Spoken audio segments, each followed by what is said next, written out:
La lune est libre, je crois, qui rayonne au-dessus,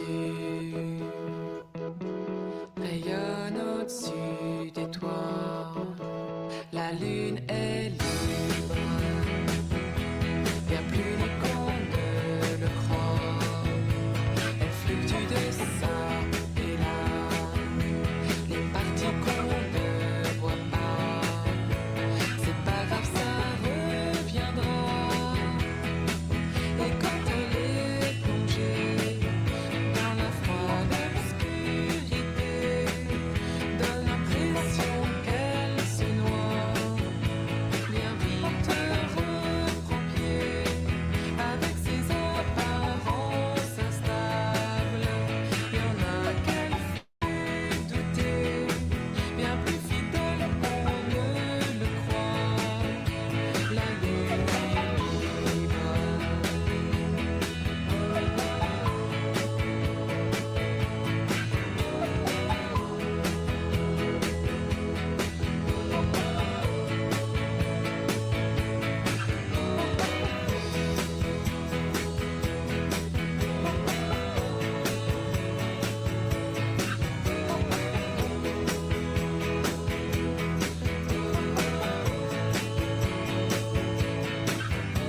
Réceptive, absorbante de la lumière qu'elle renvoie, elle rayonne au-dessus des toits, elle fluctue de ça et là, changeante, fascinante, parfois même apaisante.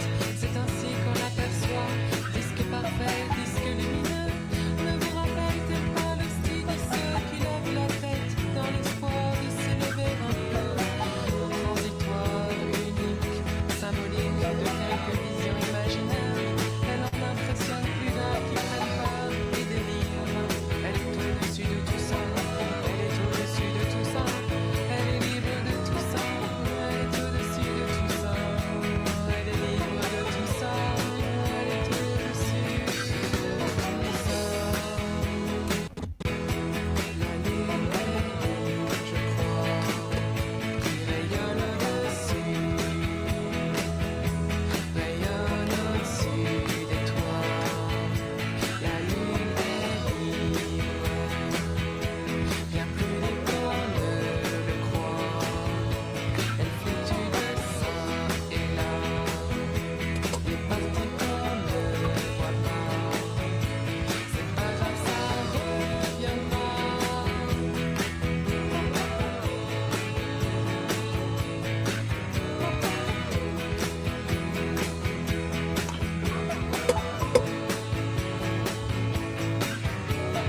Disque parfait, disque lumineux, ne vous rappelle-t-elle pas le style de ceux qui lèvent la tête dans l'espoir de s'élever un peu? Transitoire, unique, symbolique de quelques visions imaginaires. Elle en impressionne plus d'un qui prennent part et délire. Elle est libre de tout ça. Pam, pam, pam, pam.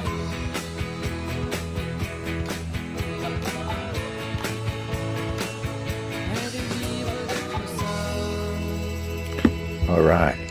Thank you, Stereo Lab. That is. Oh, it's not over. Never mind.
Watch out, here comes the moon, baby.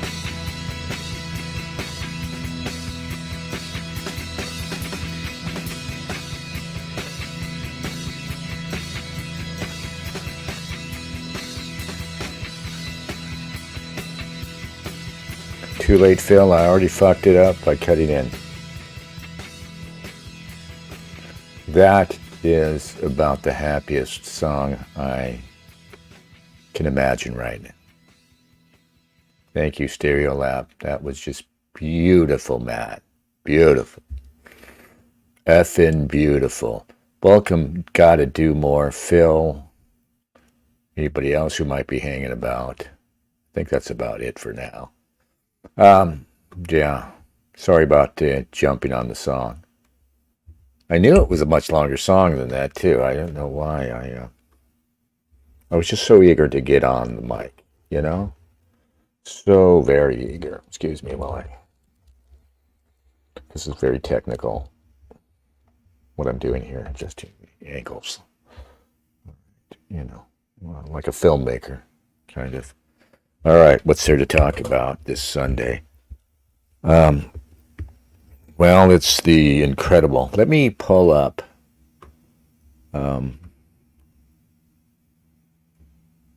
Share this tab instead.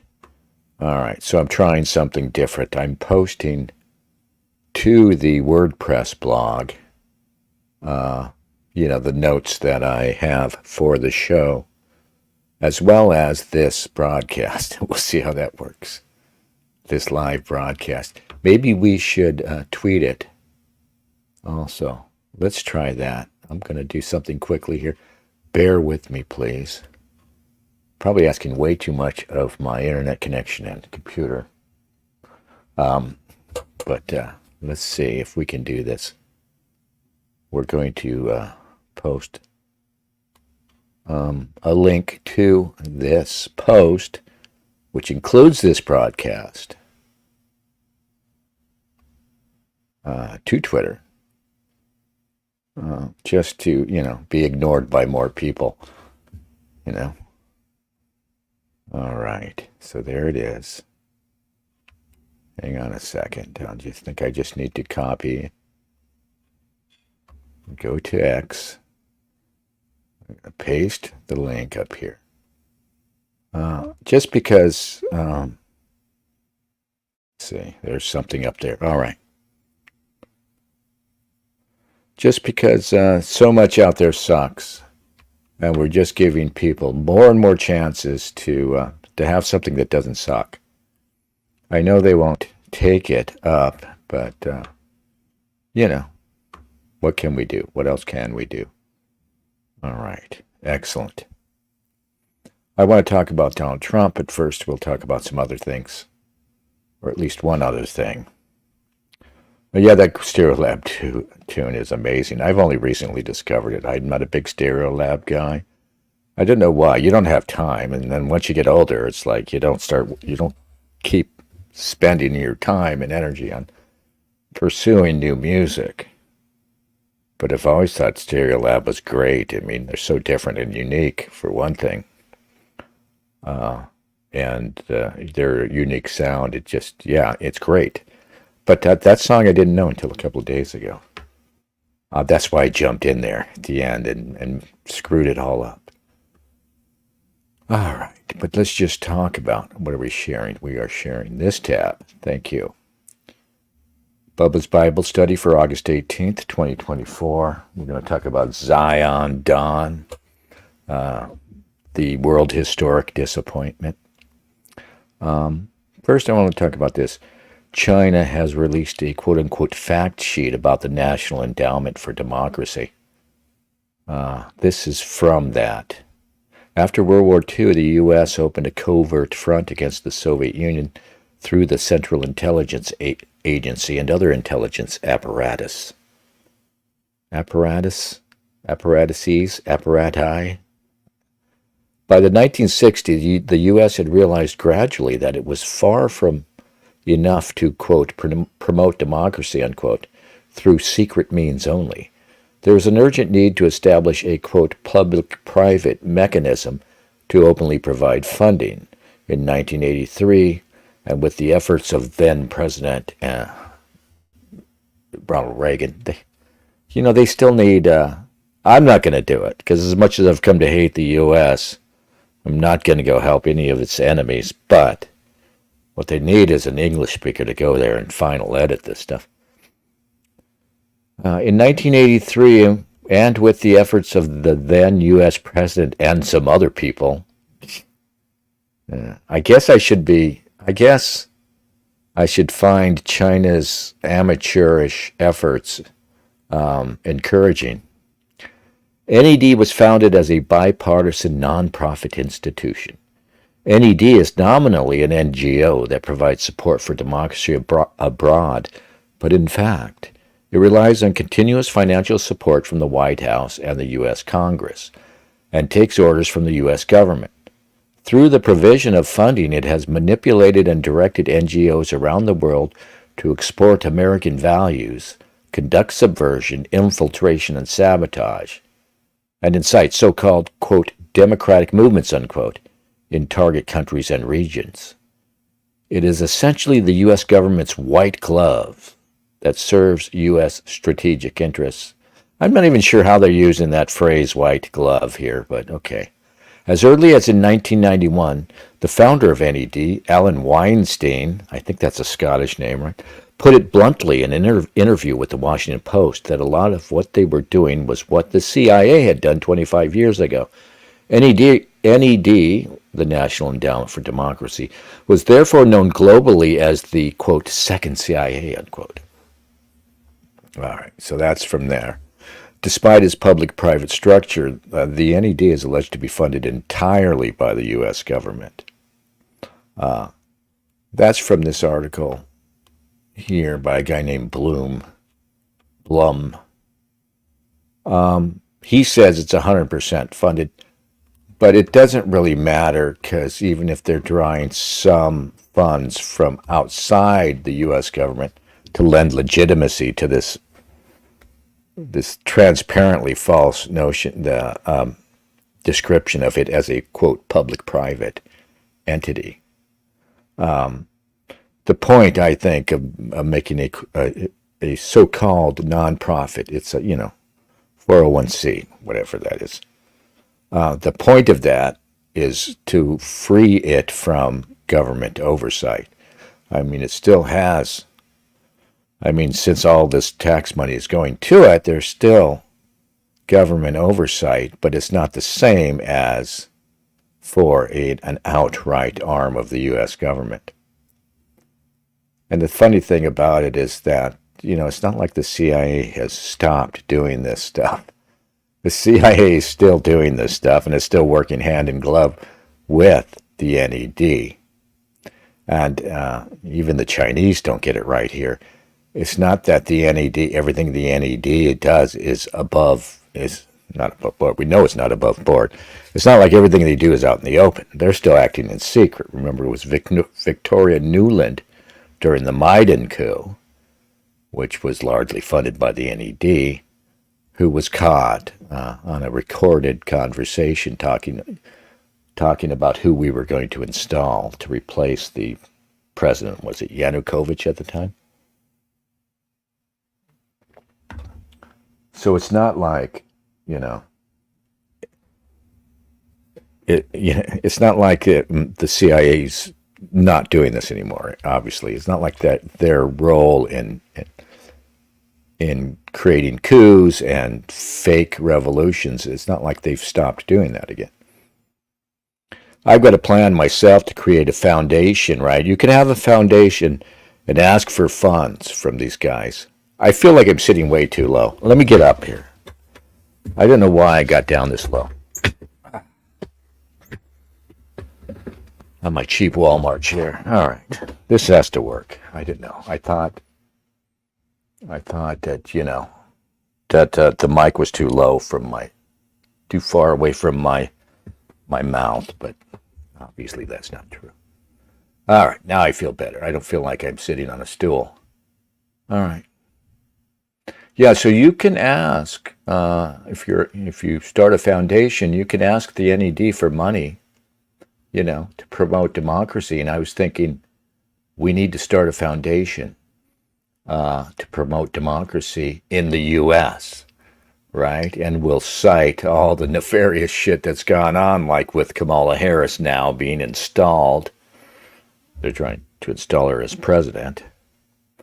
And we could cite all manner of nefarious crap that went on in 2020, and just, tell them, yeah, we need to educate the public on this and fight this anti-democratic business. Of course, it wouldn't be worth the time, but I would love to get a response from them. I would love to at least get a no from them. They'd probably just ignore you, but to get a no from them, just to get a letter from them saying no, and to hear their rationalization, I think would be awesome. I don't think there's anybody here. God damn it, people are outside. I'm a fucking boarder now. I've got to get out of here. Help me. Somebody help me find a place. All right. I've got good credit. I have a little money. God damn it. You're fucking shouting out there. I'm going to go out there and kick some ass. They wouldn't put up with me making all this racket. I'm the new guy here. Hang on a second. Shut the fuck up. I hope you guys can't hear that. God damn it. Stop being cheerful and loud out there. Yeah, anyway, I don't think we'll get funding from the NED, so we're not going to do that. Now, when you learn about the NED, when I was reading Blum's article, for instance, here, Trojan Horse, the National Endowment for Democracy, and you see what they do exactly. They roll up in a place like Hong Kong, maybe was the most recent one. Well, right now they're probably at it in Venezuela with the current BS they're trying to get started in Venezuela. But there was a very famous, there was a very notorious expose that happened when they were in Hong Kong and they got caught. Well, I guess these were outright CIA people. But the recent attempted revolution in Hong Kong, I don't know how many years ago, 2 or 3 years ago, maybe it was pre-Trump. They go in, the NED goes in, and it recruits, usually young people, right, who want to overthrow their government, whether it's Ukraine, Hong Kong, Venezuela. And then it educates them. It trains them, on how you could, pull off something like the Tiananmen Square revolt. And I don't know if you guys know this, but the Tiananmen Square, turns out, there's actually there was no real Tiananmen Square massacre. That's total BS. There were a few people killed, but this idea that the Chinese sent in the army, and they did, the official version, the bullshit official version, is that the Chinese sent in the army and they gunned down like 200, 300 people in the square, and that's how it ended. It's total BS. It did not happen. There were isolated incidents of violence, and there were people fighting with the army, but it was nothing like that.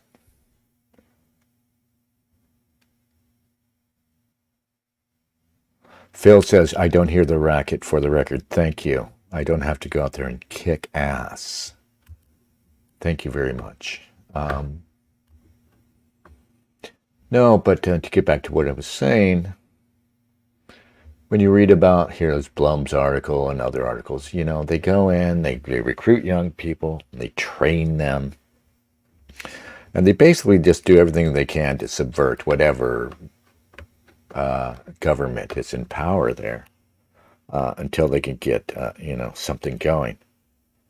And you have to realize that it's no different than what they do inside the U.S. There's no difference. I've been trying to find this organization, and I found it today. After hearing about it, briefly a snippet I caught on, I used to listen. I used to have a lot more resilience.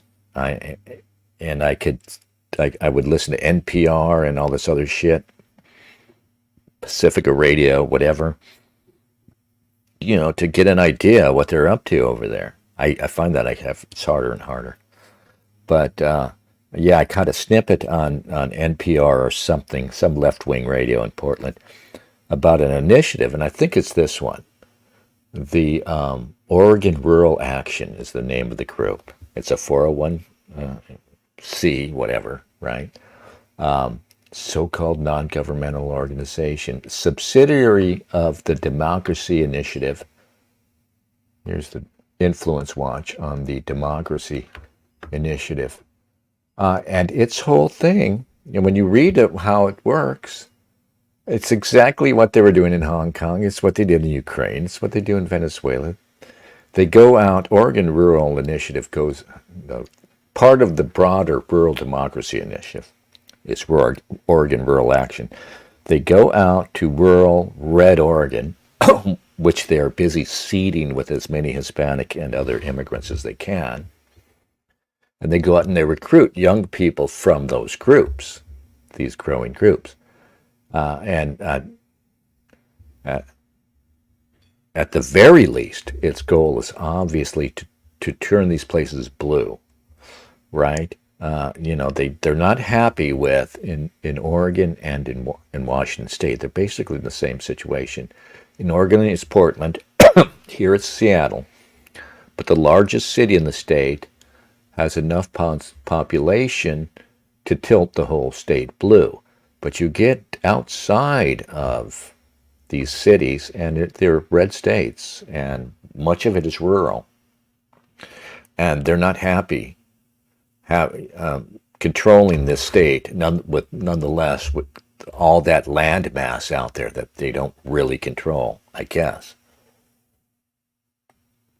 So something like Oregon Rural Action goes out and it does what the NED does abroad. It goes out and it recruits from young people, and it recruits from minority groups, immigrant groups, queer groups, and it's really big on critical race theory and abortion and that whole thing. And the whole idea is to build out there, going out there to build up these alternative, as they see it, an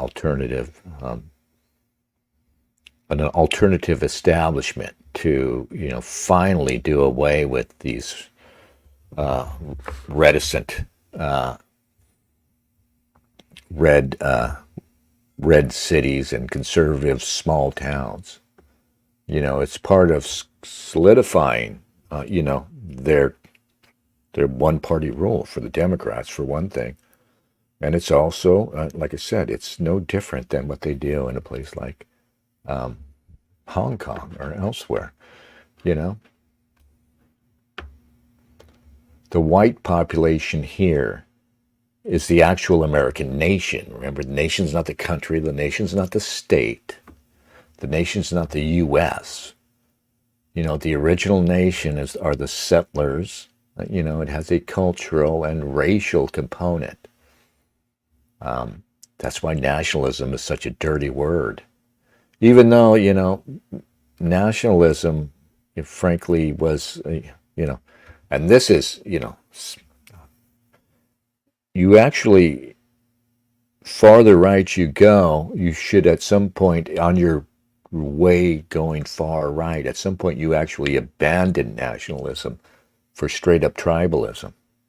Because nationalism only came along after the Enlightenment. It was only possible because of the Enlightenment, and it was promoted like Alexander promoting the Greek model.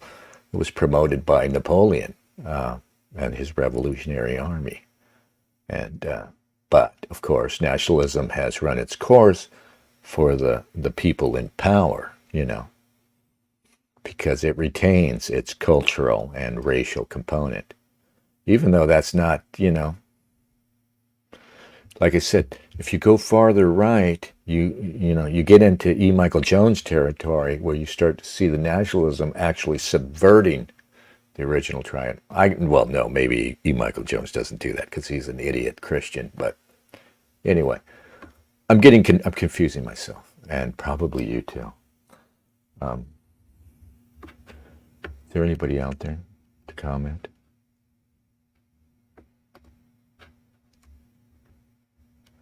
Abandon nationalism for tribalism, says Dumore. Interesting. Yeah, EMJ is one of the best until he starts talking about race, and then he's just utterly worthless. As useless as a marzipan dildo, as the joke goes. When he starts talking, and he starts, I would punch him if I heard him the way he talks about the white boys. This is his phrase. The white boys, or anybody who talks about whiteness. He's cool with, with the left. He's talking about whiteness. He hates it because it gets in the way of Christianity. Bear says, I always mix up E. Michael Jones for Paul Joseph Watson for some. I don't know why. I mean, E. Michael Jones is a brilliant guy who's done great work, who's frustrating on a few things. So, I mean, Paul Joseph Watson is probably one of these guys who talks about anti-Semitism and shit. It's just utterly fucking, yeah. Tom Anderson says, America is too far gone, but I don't think Europeans should start identifying as white. Well, you don't have a choice, dude. It's like the old saw, politics. You may not be interested in politics, but politics are interested in you. Same with racialism. Yeah, I would like to not think about it too. As much of a political racist as I am, if we weren't in the situation we were in, I would not be at all racist, or I would not be at all like white nationalist, which I have to concede. I find myself going there. But what I do know is I'm not paying attention to the daily grind of the debates where people talk about fuck gripers versus white nationalists versus Christian nationalists versus that. I just don't want anything to fucking do with it. But like I was going to say, you may not be interested in politics, but politics has interested you. The same goes for racialism. Oh no, we don't identify as white. Okay, well, they're going to identify you as white, and they're going to lump us all in together as white, and they're going to fucking put us in a sack and tie it up and chain it to a brick and drop us in the ocean as white people. So at the very least, you have to field this notion of whiteness, and it does have meaning. It has real meaning. What is white? I have no time for it. And clearly, we know what they mean when they say, when they say white. I don't. Yeah. We could get into E. Michael Jones territory and say, how is someone like me, Germanic, in the same category as an Italian or a Greek? And how is it? Yeah, I mean, you can easily craft this whole argument. How, who are we, European descended white people? Who are we to claim a legacy in Rome or Greece? But, our enemies are going to do it for us. I accept our enemy's definition of whiteness. I think it's fine.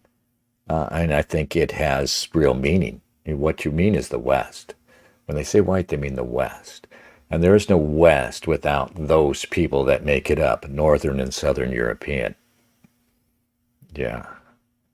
I don't know.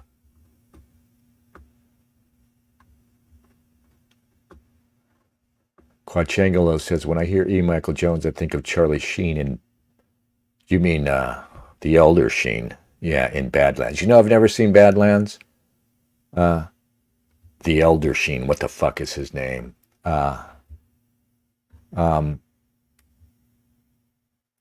Fuck, what is his name?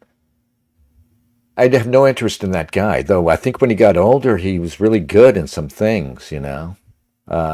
He's good. But I think the movie Apocalypse Now is horrible. It's fucking stupid and boring. I know I'm wrong because, you know, the vote is out there that it's a classic movie. And so I'm wrong. Nonetheless, this is my impression. And in considering art, we have to be subjective, not objective.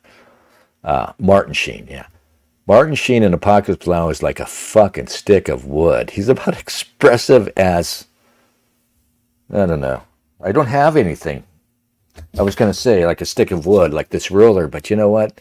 This ruler, with its invaluable measurements and stuff, is far more expressive than Charlie Sheen in Apocalypse Now with his fucking overblown fucking, oh, that fucking dialogue. Milius at his worst, right? Was it Milius? Saigon.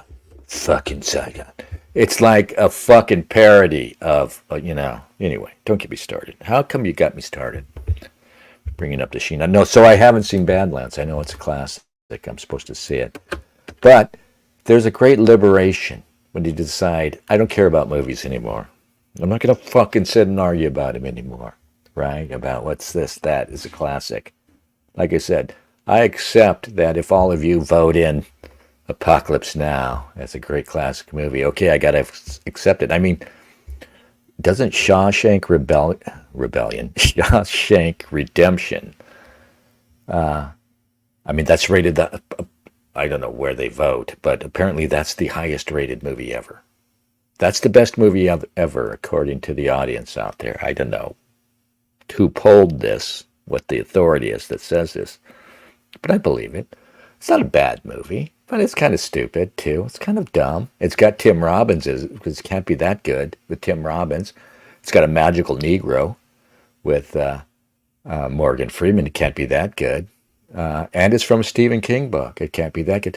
And it's got this horrible, stupid, trite, cliched, anti-Christian thing about, right? The evil warden of course he is. He's a hypocritical Christian who pretends to be, he carries around a Bible, but he's really corrupt. He's like, holy fuck, man. What am I, 12? What am I, 12 fucking years old? No, I'm quite old, in fact, and I've seen that so many times, I don't even care. If it wasn't bullshit, I wouldn't be angry. And it's just Stephen King, right? It's his books. It's just always a moment, at least one moment, where anyway, it's some shit lib fucking bullshit cliche. No. Tom Anderson says Platoon is the best Vietnam War movie made, followed by the first half of Full Metal Jacket. Yeah, I might agree with that. Platoon is amazing. Platoon is remarkable. And I think the second half of Full Metal Jacket is awesome. But recently I discovered that people think the first half is good and the second half is no good. In a lot of ways, the second half's the better half. I'm someone who's been through Marine Corps boot camp, And one thing people who've been through that can never get enough of is parody of it, like in that movie. And that's the best representation of Marine Corps boot camp you could ever have. The hilarious, ongoing monologue of Gundy Sergeant Hartman. I mean, that is its essence. I mean, that's a weird thing about it. I always thought about it as a burlesque. That's what the drill instructors engaged in, this sort of weird burlesque show. The fact that it's always comic. And one of the things they're trying to do is to get you to laugh. And you get in trouble. I got in trouble for laughing once. That's the whole point anyway, I think it's awesome.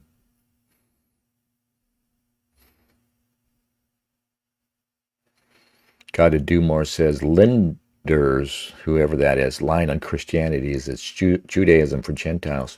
Is it, though? I mean, it's universal. I mean, I don't know. I think I would rather be a Jew.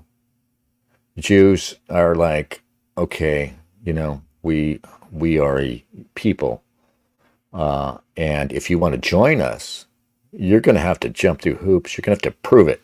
You're going to earn it. Before I was aware of the whole so-called Jewish question and the whole problem of Judaism and Christianity, I always respected that more than I respected because I go back to the 70s and I remember the first when born again Christianity was a thing in the late 70s. Jimmy Carter was a born again Christian, which was weird. And born again Christianity was this kind of hippie thing at the time. It was like ex hippies.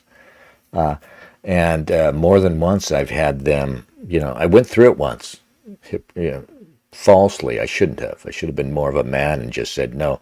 But they sit you down, right? And you read the thing. They've got a paragraph that you read. Your soul is saved. All you have to do is you accept Jesus in your heart here. Read the paragraph. I accept Jesus. There's nothing hard about it. There's no rigor to it at all. You just sign up. You're a Christian. And this idea of boundless forgiveness, I cannot get with that. I cannot get with it. The idea of this, forgiving. It's a fucking disaster. I mean, regarding religion, I am only certain of two things, and that I think are crucial that people don't realize when they consider religion. One is there is the need to believe you have a soul that continues after death. There's a need for that. But you cannot conceive of it if you're a Western man. It doesn't count for people outside the West. It doesn't count for Jews who don't believe in God, heaven, or hell anyway. But for the Western man, there's the desire to have a soul that persists beyond the death of your mortal body, but you cannot imagine it existing without the moral component. That is, there's no way I can have a soul that lives on if I don't have to pay for my sins. I cannot conceive of that. And it doesn't seem right. It doesn't seem possible. And I'm not sure it's only with shame can I consider this Christian idea of boundless forgiveness. You're just going to be forgiven. Do whatever you want. It's going to be forgiven. You can come back anytime you want. What the hell is that? I think with grimly that if I have a soul, it's going to hell because it wouldn't be right for me to have committed the sins I've committed and not pay for them. That's why we conceived of purgatory. That's why the idea of purgatory came forward. Okay, I don't know where that originated, but somebody thought, okay, you just go to purgatory for a long, long time, but there's still hope. That whole compromise.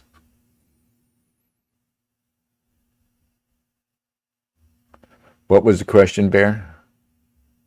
Where's your question? Ask it again. I can't go rooting out your question. Purgatory's Irish, is it? Okay. AL is very, very hardcore, says gotta do more. I don't know who AL is.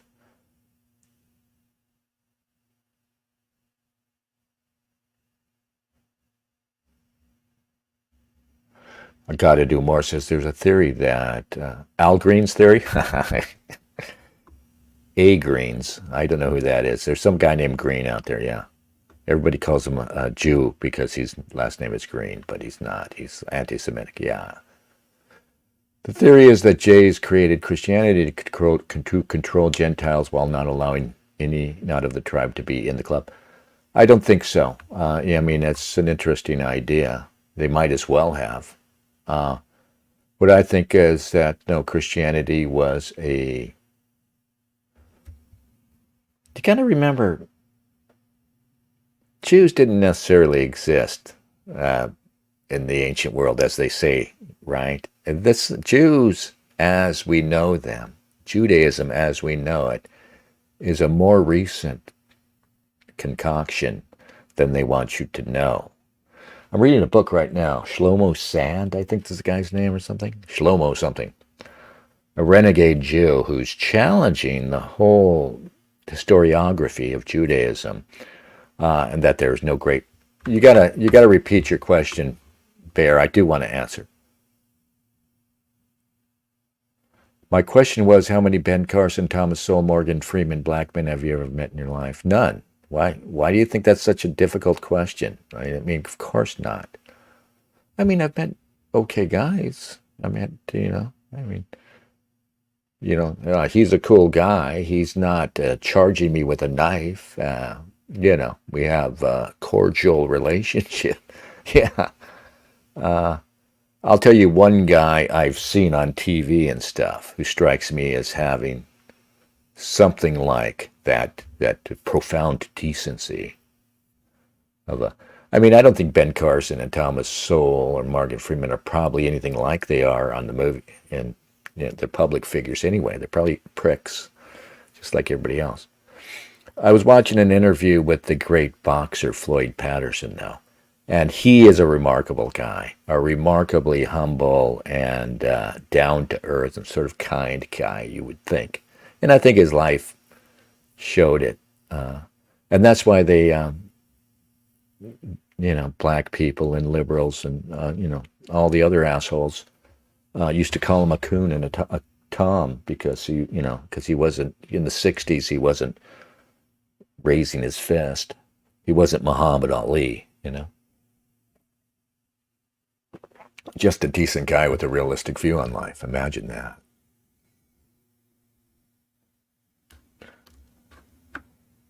You wonder if Dale has a live chat or only top chat? It always defaults to live to top chat when I want it to be live, but it doesn't matter because there's so few chatters. I didn't say Sonny Liston. I said Floyd Patterson got to do more. Floyd Patterson is like the anti-Sonny Liston. Do you know who Floyd Patterson is? He even looked like a white dude. Probably because he was part white. He had a different sort of nose. Didn't have that. He didn't look like Floyd Patterson. I mean, Sonny Liston. Yeah. He fought Sonny Liston. He didn't have to. He could have ducked Sonny Liston. Floyd Patterson was like 190 pounds, heavyweight. Back when a lot of heavyweights were little smaller guys. Yeah. And he fought Sonny Liston. He could have easily ducked him, but that's who Floyd Patterson was. And so he went in there against fucking Liston, who's a total prick. Anyway, let's get back to what we were talking about. We got to get to Zion Dawn. Okay, yeah, we got off the beaten path, off track rather, because I said nation, and I just had to start ranting in my ignorant way about nationalism. Anyway. The white population of the U.S., I'm just going to read this. The white population of the United States, constituting the actual American nation, is no different from the various foreign nations that are targeted by the United States domestic and international operations. The new empire turns inward. Perhaps primarily it turns inward. Because it is released of its national geographic limitations. It's post-imperial. It's still imperial in that it seeks to rule the world, but it's postmodern imperialism. It's what we're, and so I mean they've been at it for a while. Just like they're flooding the nation with non-Westerners. So I don't want to hear any shit about Christianity. That's why I just reject. There's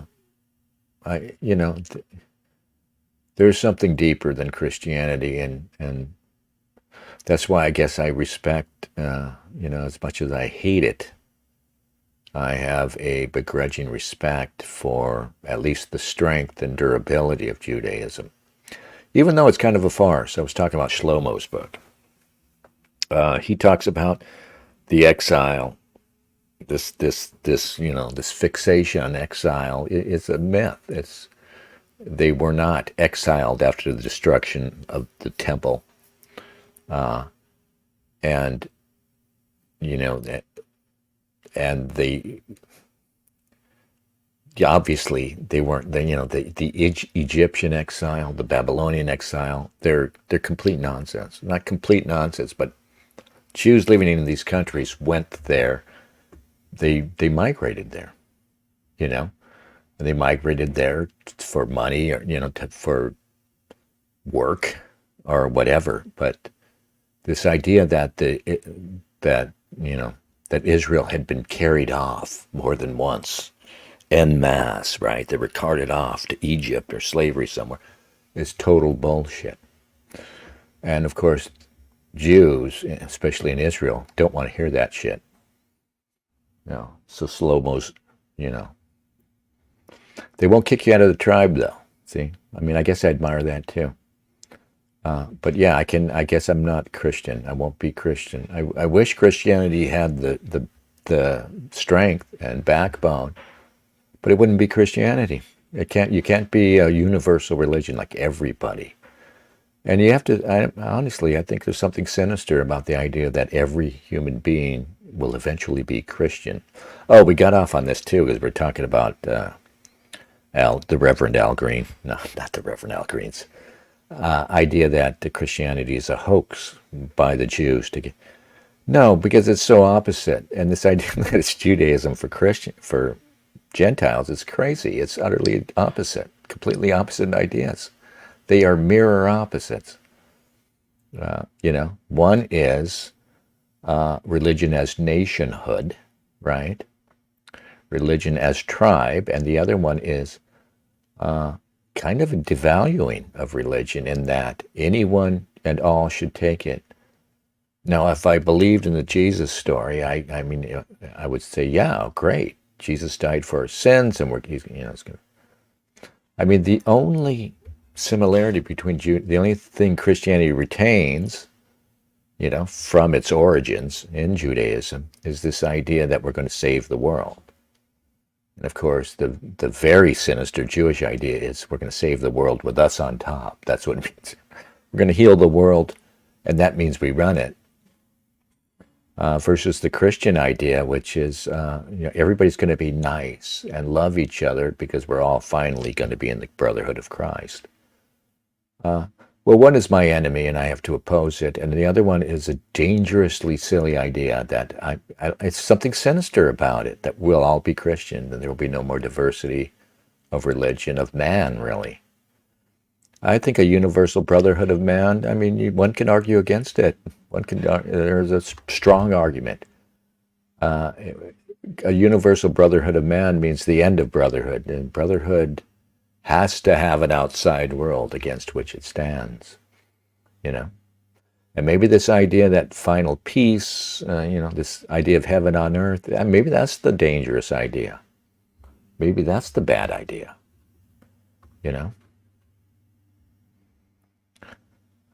All right. Zion Dawn.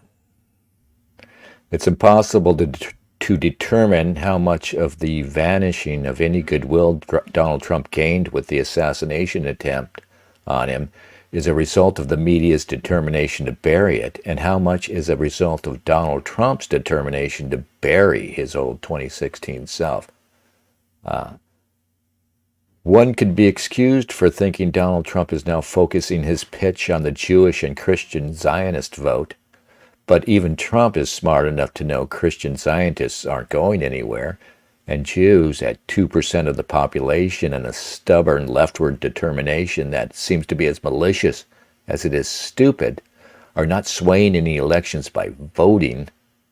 No, Donald Trump is running not for the votes, but for the support of the class of influential Jews who run the media and the political parties and many other things.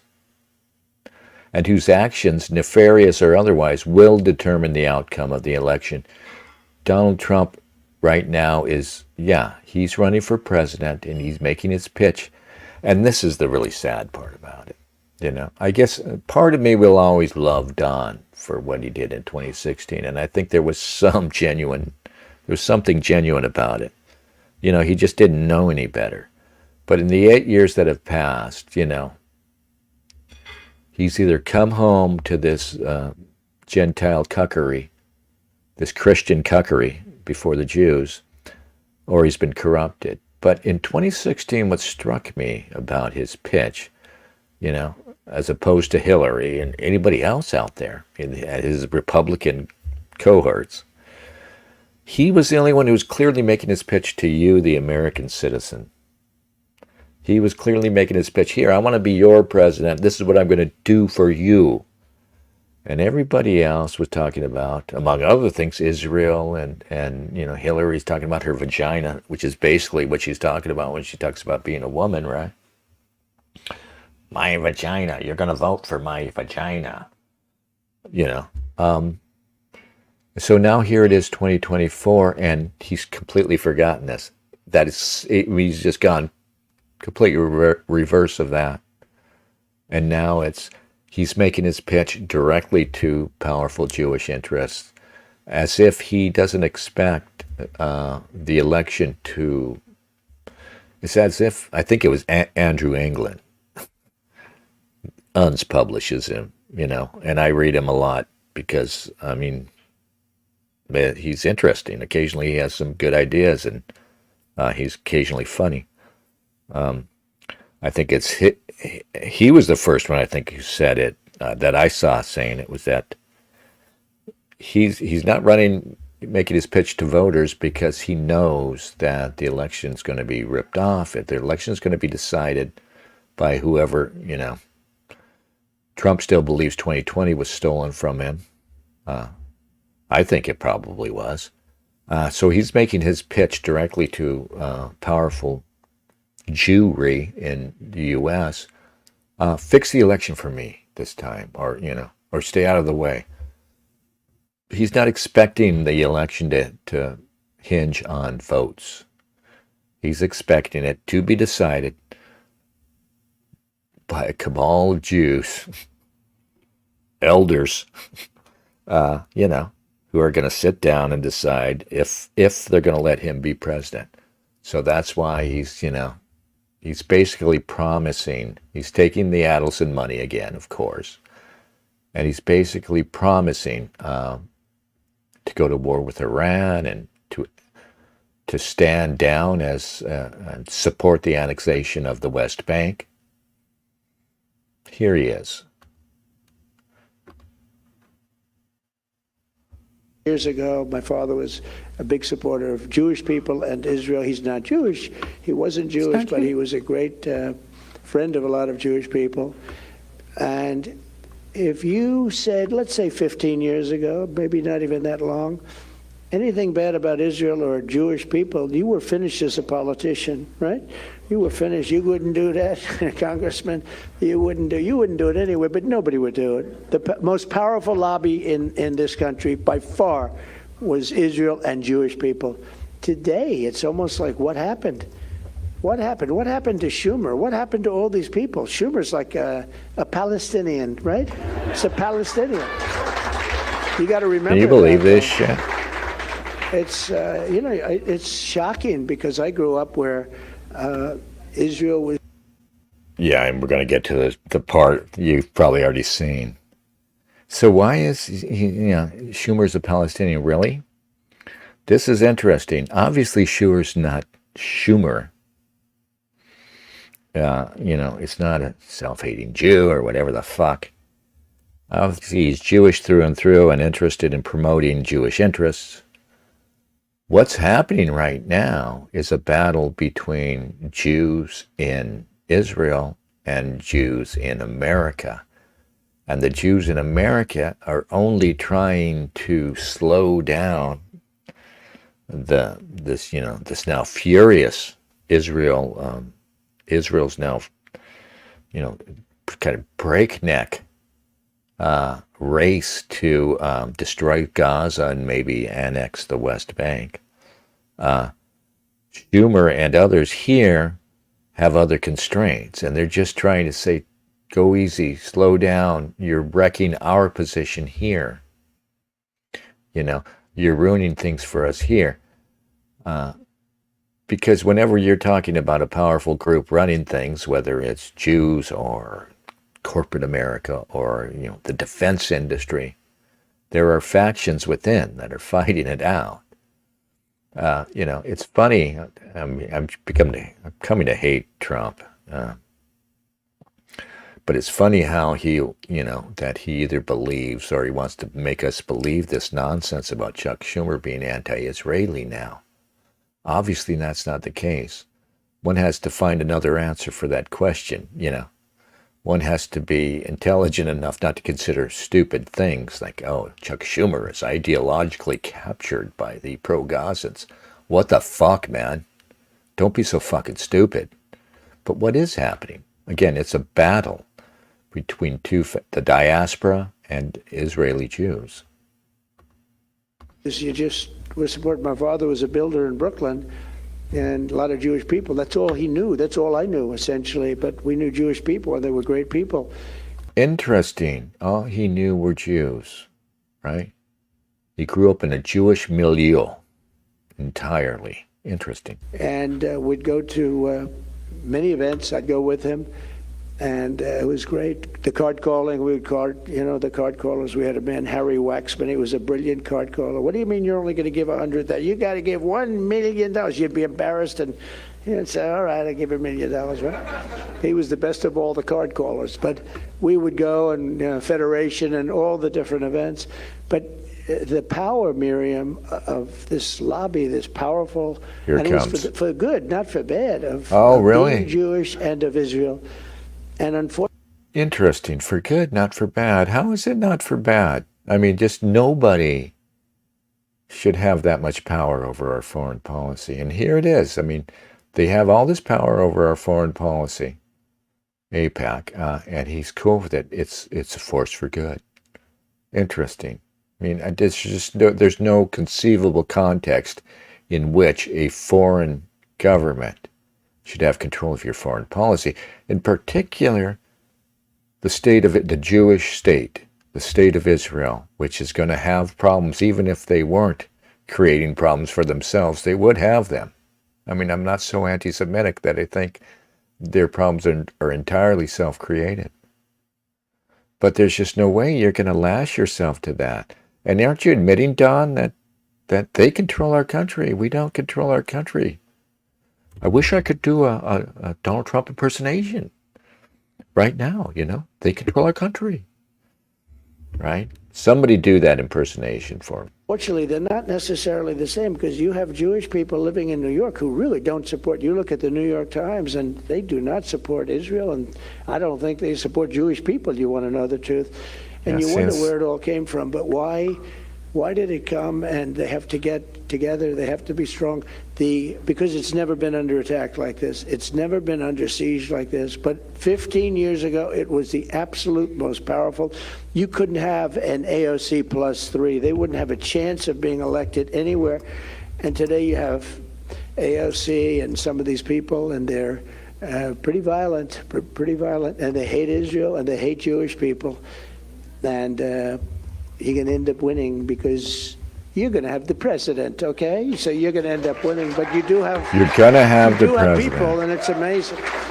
The radical... Wow, you're going to have... Jesus Christ, this is shameful and embarrassing for you, Donald Trump. Embarrassing. I'm embarrassed for you. I mean, it's just... And like I said, in 2016, he made his pitch to you, American voter, right? Now it's like you're not even in the room. I mean, I'm just going to go and throw my ass in the air for these people, right? You're not even in the room. You're not even in the back of my mind, people. Miriam Adelson gave him $100 million. What does $100 million buy? War with Iran? Well, Miriam Adelson is openly saying she intends to purchase that. This is from, I think this is the foreword. In a recent profile in New York Magazine, Adelson suggested that she might want Trump to push for the annexation of the occupied West Bank if he wins a second term. Described in the piece as, quote, unfinished Israel business from Trump's presidency, unquote. Yeah. So there's a big push on from Israel, right? And Trump has always been really popular in Israel. He's the most pro-Zionist president we've ever had. And the battle is on. The presidency, your next president's going to be decided by this battle between American Jews and Israeli Jews. I mean, there it is. This is what we're witnessing. And I guess, maybe our anti-Semitism isn't so warranted, right? After all, powerful American Jews at least are opposing somewhat, right? This mad rush that Israel has gotten in since October 7th, this mad rush to wipe out the Palestinians finally, to deal with the Palestinians as they see it, finally. Trump ran in 2016 by telling wealthy donors, primarily Jewish, he didn't need their money, and by telling illegal immigrants that they must go back. In 2024, he runs by promising an excellent return on those donations. Let me just edit there quick. And telling anti-Semitic immigrants they have to go back. And this is to make room for the vast new hordes he promises to import legally. And somehow this necessity, to import a whole bunch of new people, according to Demented Don, is related to AI. So AI threatens to make all of these jobs obsolete, right? Threatens to make people obsolete in a vast swaths of the economy. And he's saying we need to import more people. What's the fucking logic to it? And he won't be challenged on it because he shares this view, or he's willing to speak this lie, just like his so-called opponents on the other side.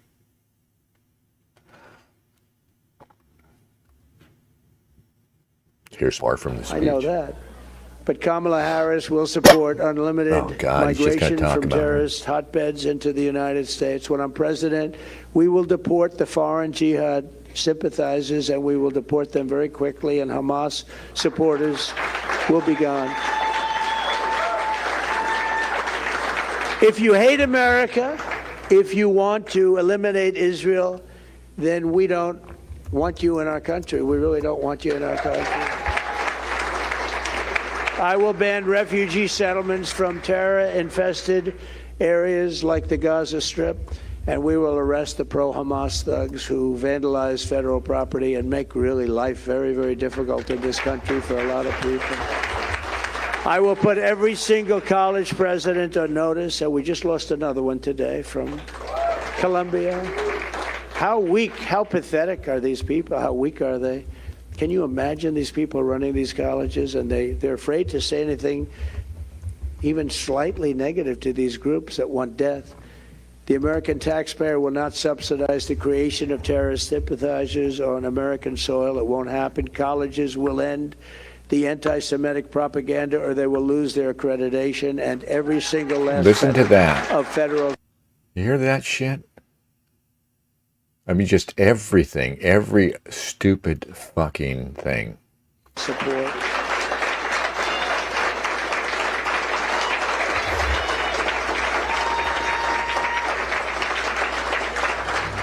You'll see how nice they'll be. You'll see, they'll change their ways very quickly, but it's not probably from the heart. That's the problem. They may change their ways, but not from the heart. They're changing it because that's brutal. But they're not going to change it from the heart, I suspect. As your president, I will once again stand with the state of Israel. I will protect American Jewish community. I will put America first. I will keep America safe.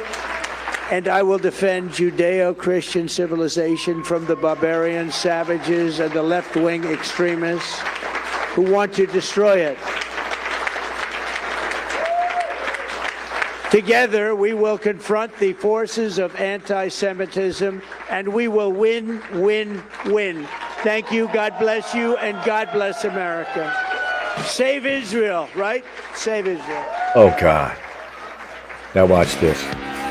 Here it comes. Here it comes. The fucking Village People. What the fuck?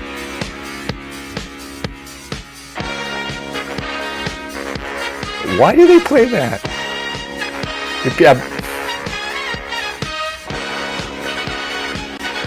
Here it comes. We gotta watch.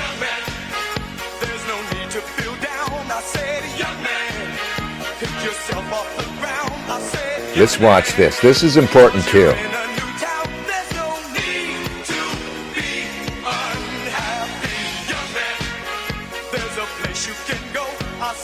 Donald, you big pussy, you know. Donald.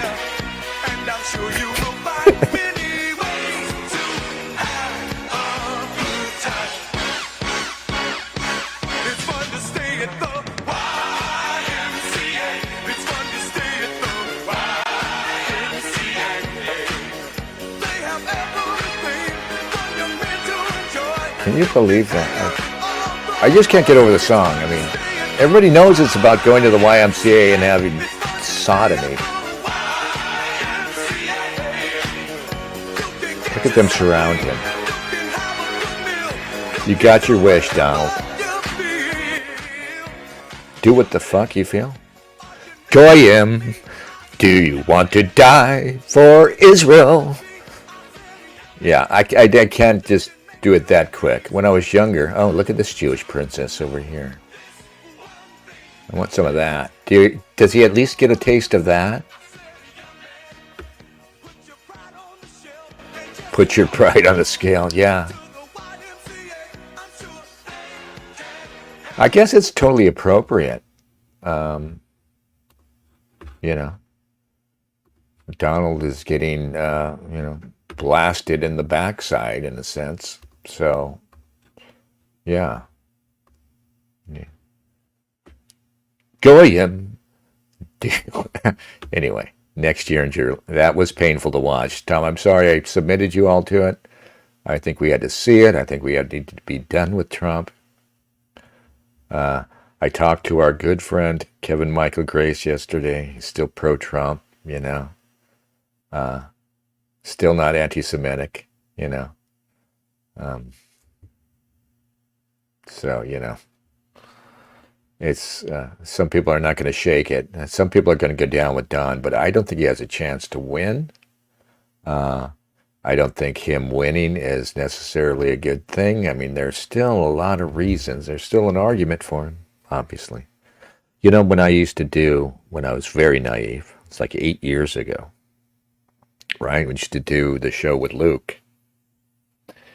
And I would ask people, like I asked Kevin McDonald this question, don't you ever wish that we can maybe make a deal, cut a deal with the Jews, and that they would stop trying to destroy America and we would give them this support for Israel? We'd guarantee Israel's existence, but they have to take the boot off our neck here. You know, that's when I was young and stupid and didn't realize how, you know,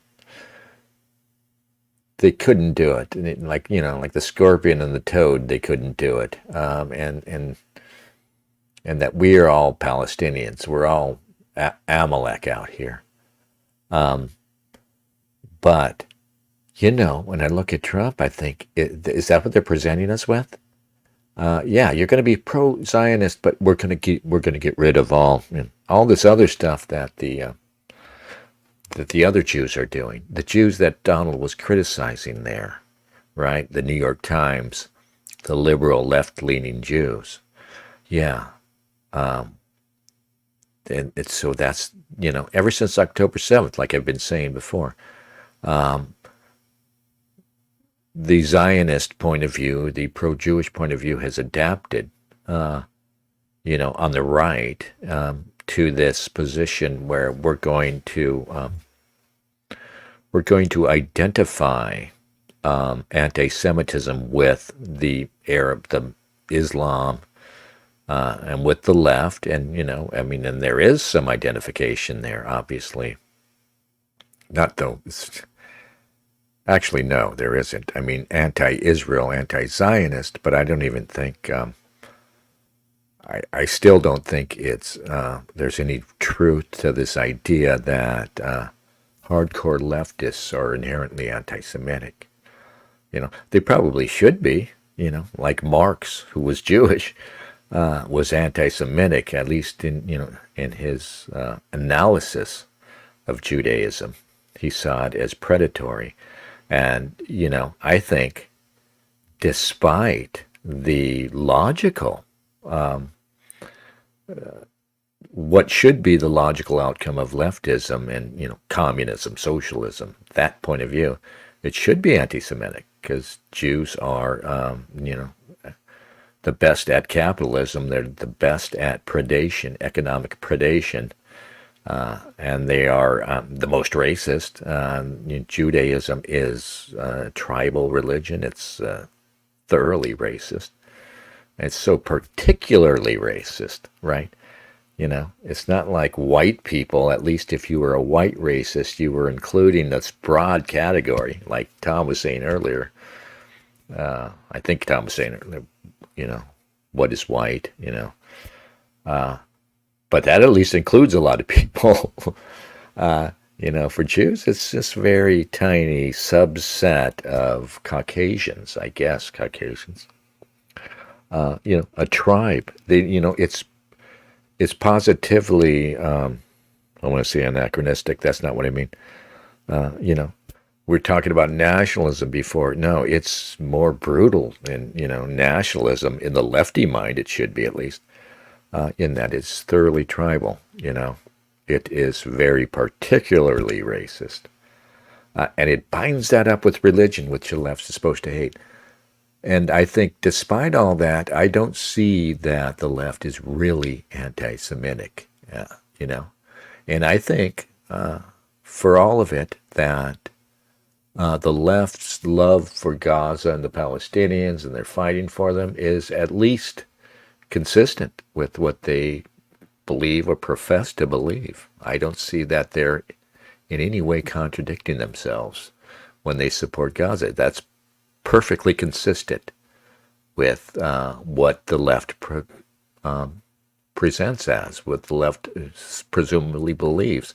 In fact, what is inconsistent with leftist ideology, broadly speaking, Marxism, socialism, wokeism, what is in fact antithetical to that point of view is Judaism. In fact, their lack of anti-Semitism is revealing and inconsistent. They should be anti-Semitic. That is, they should be anti-Jewish, to be more specific. And it should be that, we don't hate the individual Jew for having Jewish blood in his veins. No, we're not racist. But they should be thoroughly opposed to Judaism, to the religion of Judaism. And they should be seeking to crush it the way they talk about crushing whiteness. And like I always say, they should be, like we should be doing, like I want to do, subjecting Judaism to an excoriating critique like the left, led by the Jews, really the Jews, subjected WASP culture, WASP civilization to a relentless critique that's ongoing. It's just in late phases now. I mean, they've done away with WASP power. Now they're just mop-up operations, as they say in the military, right? They're chasing you into the weeds and cutting you down. That's what time it is now for the WASPs. We should be subjecting Judaism to the same critique that they subject whiteness to. It should be challenged over and over again. How does it get away with it? And the real problem is that the left is controlled by Jewish people So even the earnest Jew is not going to go there. He's going to find rationalizations to avoid it. But I mean, if you take this religion out and expose it to the light of day, and that's the wonderful thing that's happening now, is that it's being exposed to the light of day. And you go on X and you see people talking about the Talmud and talking about what's in the Talmud and exposing Judaism for what it is this genocidal, hateful, chauvinistic, bigoted religion of one tribe that seeks to dominate the world. And why can't you critique that? The left should be anti-Semitic. They should be thoroughly, again, not anti-Semitic, anti-Jewish. And it should be like they treat whiteness. And think about it, there's some projection in their treatment of whiteness. Oh, no, we're not against you, individual white person. We just want you to totally get rid of whiteness. What do they mean when they say whiteness? Well, they mean Western culture, Western civilization, I guess. And that should be our attitude to we don't hate you. We're not anti-Semitic in that we hate each and every individual Semite. No, but we're against this horrible Jewness, like whiteness, this Judaism. Sorry. That's what we're against. That's what we oppose. To look at it. Look how awful it is. And despite their phony critique of Western civilization as being uniquely colonial, uniquely warlike, and it is none of these things that they say, slavery is unique to Western culture. It's all bullshit, obvious bullshit. But when you turn the critique on Judaism, it's not obvious bullshit. It's there. It's in the fucking Talmud. It's in the Old Testament. Which, for Jews, the Old Testament is the weak tea. It's not even it's not even enough. That's another, I was talking about it being a recent invention. The Old Testament itself is only recently brought forward because of Christianity, really. But it was, of course, the Talmud and the Torah, and not the rest of the Old Testament. But, again, they're actually guilty of what is written down, whereas the critique of Western civilization is bullshit. The only thing Western civilization and white people did wrong was they won. We were more successful at it. We had this remarkable, still not entirely explained advancement in technology over all the other peoples of the world, And I'm not a Western chauvinist. There was a time when the Islamic world was well ahead of us. And China has a civilization. It's not just a nation, it's a civilization that goes back, long before we rose up, Our success is very recent. We were forest-dwelling savages challenging the Romans, we were, not even taking baths, In fact, I take pride in that. I think, all these pussies like Donald Trump, and I mentioned Steve Saylor, others, who I think deep in their hearts, they just accept Jewish supremacy because the Jews are so fucking successful and smart and everything. But you've got to consider something. They had a good head start on us, too. I was talking about the Chinese and the Islam. Where are they now, by the way, Islam? But, there's something to be proud of in thinking that 1,000 years ago, all these other people were ahead of us, like they always like to remind us. Jews were way ahead of us in the written word and other things. I'm talking about white Europeans. And then something happened, and it took us, really about 600 years for us to go from being, savages to ruling the world, to creating the modern world. That's a remarkable thing, and that's what you got to tell your Jewish friends when they start getting fucking full of themselves. That's what we need to remind ourselves and them of. Yeah, we were fucking savages not long ago. But look how fast and how far we came and how fast we came on. And that's why Jews are obsessed with destroying the West, and they're not obsessed with destroying the Islamic world or the Asian world. And the only reason they're out there slaughtering Arabs is because they want that chunk of land back, as they see it. But it's not their land. And again, I was talking about Shlomo's book. That is the big lie and myth that they manage to promote, and that they hold dear, and they believe in their own hearts, I guess, that that land was theirs.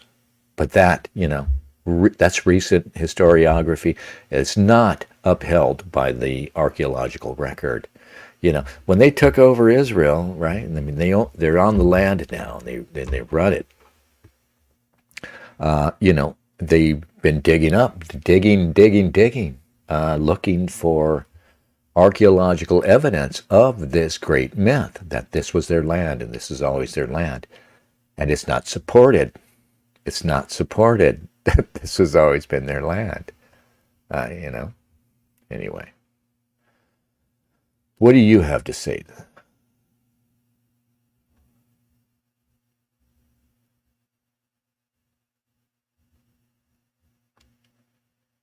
Okay.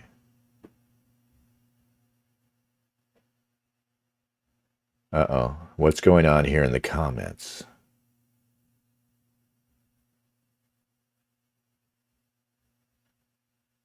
Gotta do more, says close female pal. Too good for me for sure.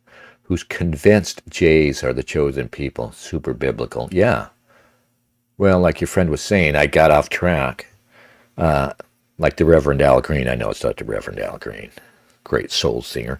Like the Reverend Al Green says, that it's Christianity is fraud to corral the Gentiles.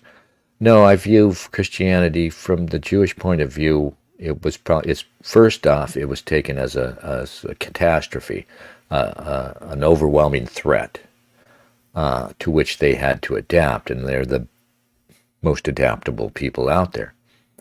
And so they've adapted over the years to it because it's rooted in Judaism, and that's why I reject it. I'm not a Jew.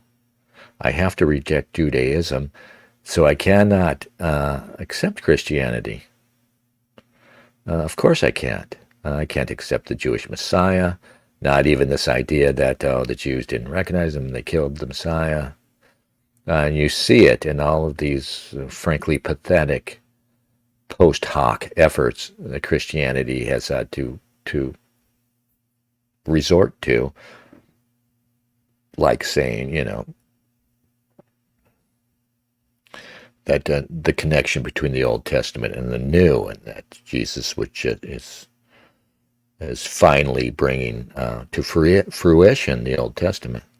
No, because the Old Testament was always primarily Jewish, and it was always about the Jewish people. It was never universal. So we're talking about what does it mean to the Jews? Yeah, it's this universal religion that threatened them. That was a huge threat, and they adapted brilliantly using its connection to the Old Testament. I don't know what to do, guys, because it might be that Jesus is the only way to go. It might be that Jesus is our Savior. Jesus will finally be our Savior, perhaps, if, say, Christian nationalism take off. If Nick Fuentes isn't actually a crazy person, and all this talk about a Christian theology running America, if I gotta laugh. I mean, there's no fucking chance, Nick. But anyway, if he's right, like I always say, I'll go along with it. I'll obey every stricture, Maybe I'll come to believe in my heart. I don't oppose Christianity for its values. I oppose it for its weakness, and it's universalism. Anyway, Is Eki here? Somebody says Eki with an alias. It's not. Okay. Tom Anderson says we need Pat Little back. He would be an absolute godsend at the pro-Palestine protest. How come I don't know who any of these people are that you guys mentioned? The DNC is going to start tomorrow. Unfortunately, I won't be able to live stream it. That would be awesome, though, to treat it like we treated the old riots. Oh, I've got something on the screen here that I need to address. Yeah. So there's a guy around here in Portland. He's a fervent Antifa guy. He weighs about 300 pounds. He's about 6'4". He's a burn victim, and it's got one of those faces that he completely burned up. So his face is all like fucking...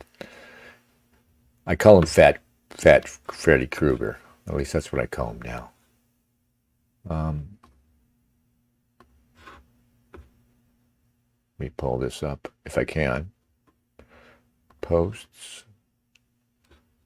Oh, there's Bubba's.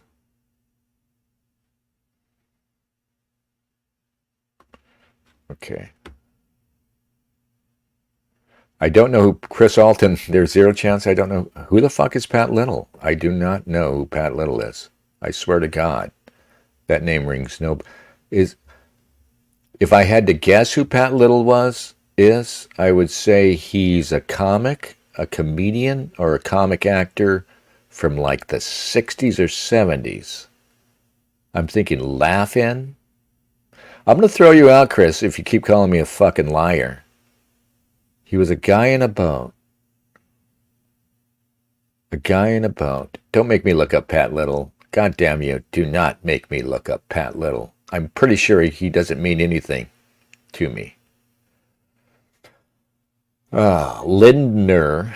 This other guy, Lindner. I don't like him already because he's got the two N's, and I just want to say Linder or Lindner. But I don't want to have to say Lindner. I mean, that's just not right. He flew a blimp that said Jays are kids. I have no fucking idea. Okay, Pat Little. I bet if I go look him up, I'll remember. All right.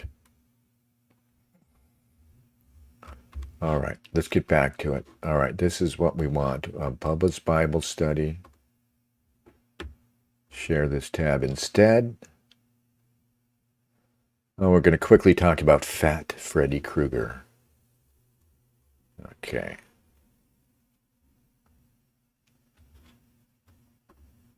All right, here's Andy now. Breaking. This is a tweet from Andy Nell. Violent Portland Antifa activist John Hacker beat a man to the ground outside the courthouse after his Antifa comrade, Alyssa Azar, was convicted. He has been arrested and charged with assault. What happened? John Hacker just assaulted someone. In that chair. In that chair. Wow. This is John. Yeah, he's a scary guy. I think he's kind of a pussy, though, despite the fact that he's a really big guy and he's got that face, kind of intimidates people. But I've seen him at so many of these dust-ups. Have a good day. No way I could have done that, you fucking This is where it gets... Have a good day. Oh, bitch! Don't fucking touch me! What the fuck? Don't fucking touch me! Yeah, hey, that was a no. Don't fucking touch me! There he is. No way I could have done He's that, beating up you this wimpy fucking little cat. guy. Have a good day. Oh, bitch! Don't fucking touch me! What the fuck? Don't fucking touch me! Yeah, hey, that was a no. Don't fucking touch me! No way I could have done that, you fucking hack. Have a good day. Yeah. John Hacker.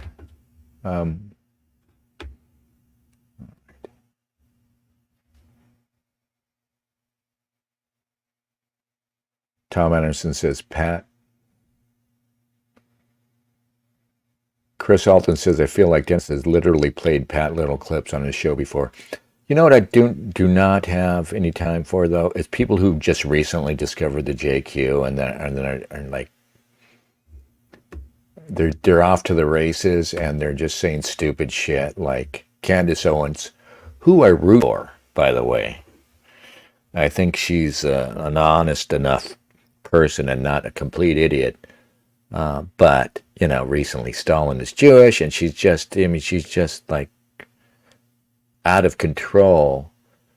There's something sophomoric about somebody who just recently discovered the question and is now just, you know, just repeating things that we know or you know, and fumbling the bag repeatedly.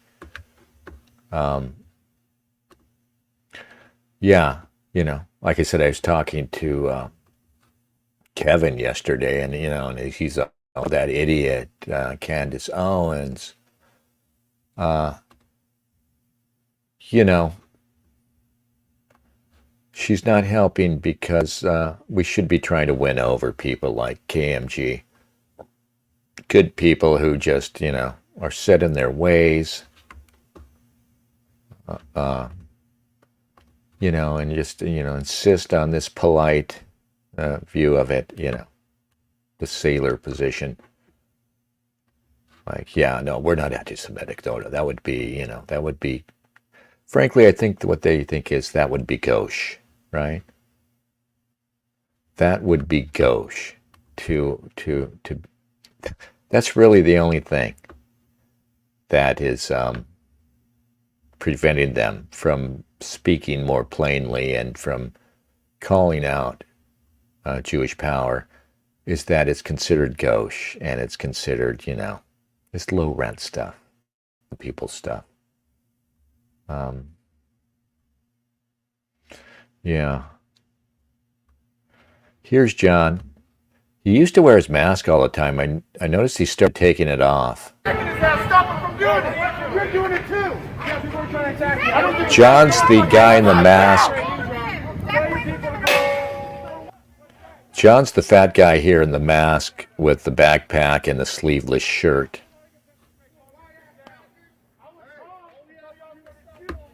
And here they are chasing a group of right-wingers out of town.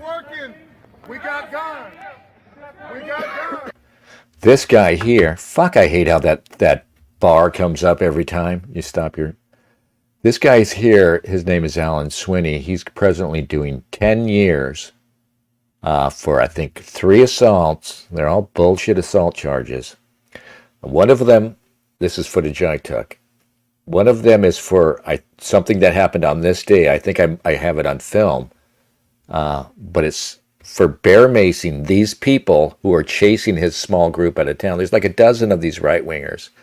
And you don't see them, but there's a bunch of lefty, various freaks, you know, the usual motley collection of freaks that are following them and shouting and occasionally throwing shit. And a couple of times, Swinney here, bear maces, sends out a little bear mace to back them off like he does here, I think. And one of his assault charges were for doing that. Total bullshit charge. And I think also on this day, though I didn't see it, he uses this paintball gun. He shoots at one guy and hits another guy near the eye. And they successfully, Portland's DA successfully prosecuted that as an assault charge. I think that's it, the 2 different assaults on 2 different days. Eventually they got this guy on 10 years for this. A total travesty. Total miscarriage of justice. That's John Hacker on the right, all the way on the right.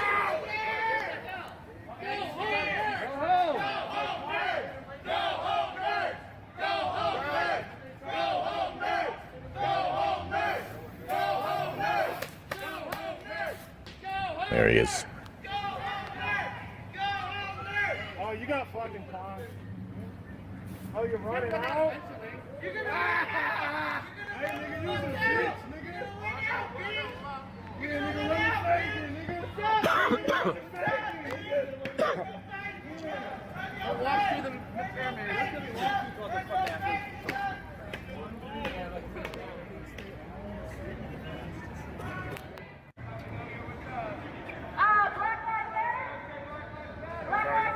This is later in the day.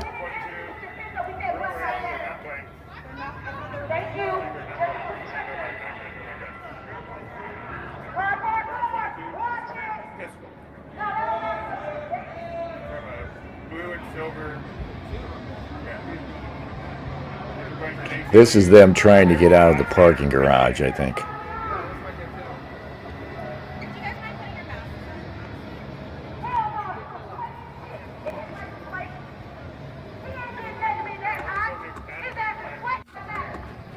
Okay. Yeah, anyway. Ah.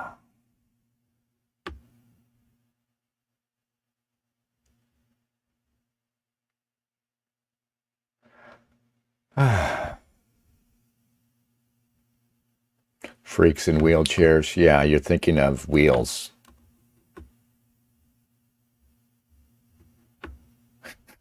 You must be talking, Tom, about Steve Saylor. Tom Anderson. Steve Saylor's a boring old fogey.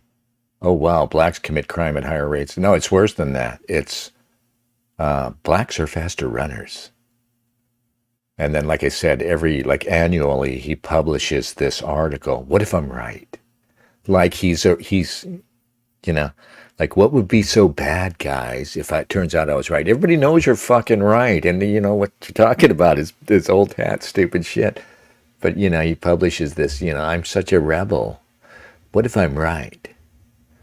Yeah, I just feel bad for him. I feel bad.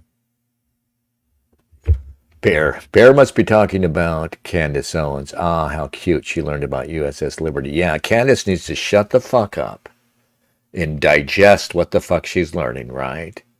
And in fact, resist the pull, right? It might be a righteous pull, but this pull into anti-Semitism, you got to resist it to test it. And you don't want to be, you don't want to be one of these anonymous idiots in a comment thread who's always furious that somebody is not sufficiently anti-Semitic, All right, let's look up Pat Little. You win. I don't know. Can we play Pat Little clips?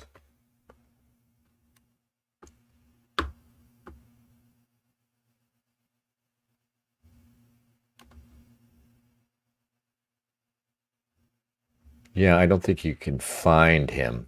I'm looking now.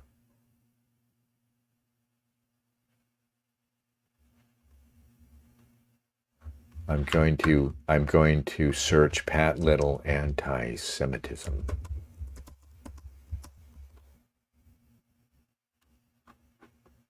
Pat Buchanan comes up. Can you believe that?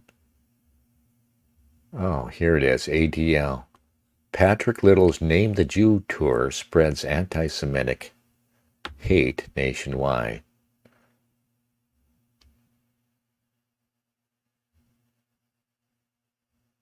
Oh.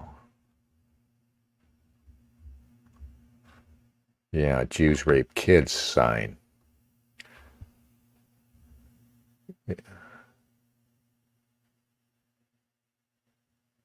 Here's a cartoon. It was cited that every time the Jews were expelled. Yeah, anyway, I can't say this. I don't want to get booted. He's got the Jews as being expelled from 500 countries. See, that might be, like I said, the Candace effect, is that you're getting carried away and you start saying shit that's unnecessarily inaccurate. I mean, 109 is a good number. It's a familiar number. Everybody recognizes it. It's a lot. It's enough. It was because they raped children. Do we know that, though? I mean, maybe they did, maybe they didn't, but I think it was about more than that.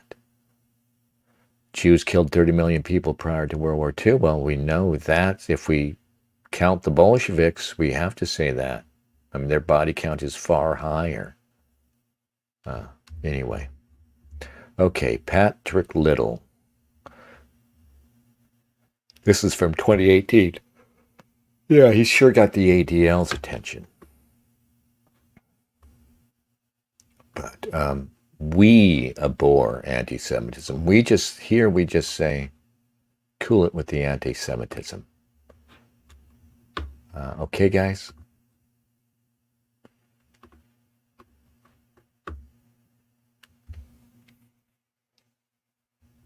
Did Pat go off the deep end like Candace? Somebody says that. I don't know. We're going to have to do the actual... Yeah, my hair's greasy today. I don't think I washed it. Present screen. We're going to read Proverbs. We used the quote. Proverbs 26. As snow in summer, and I'll just talk about the Jews, and here we are reading from the Old Testament. You know, this Old Testament is not necessarily theirs, of course, as you know. It might be co-opted by what goes as Judaism now. As snow in summer and as rain in harvest, so honor is not seemly for a fool. As the bird by wandering, as the swallow by flying, so the curse, causeless, shall not come. A whip for the horse, a bridle for the ass, and a rod for the fool's back. Hear that, Candace? Answer not a fool according to his folly, lest thou also be like unto him.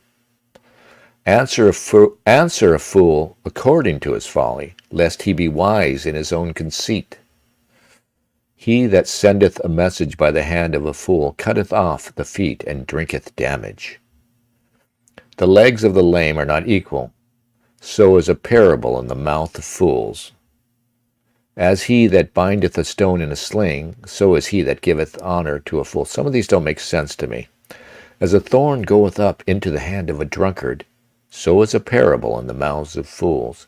No, a parable is still a parable. I don't think it can be denigrated by being repeated by a fool. The fool may not understand what he's saying, Candace, but that has no bearing on the parable or the statement. The great God that formed all things both rewardeth the fool and rewardeth transgressors. Yeah, the sun shines on us all, doesn't it? Here's my part. As a dog returneth to his vomit, so a fool returneth to his folly. Yeah.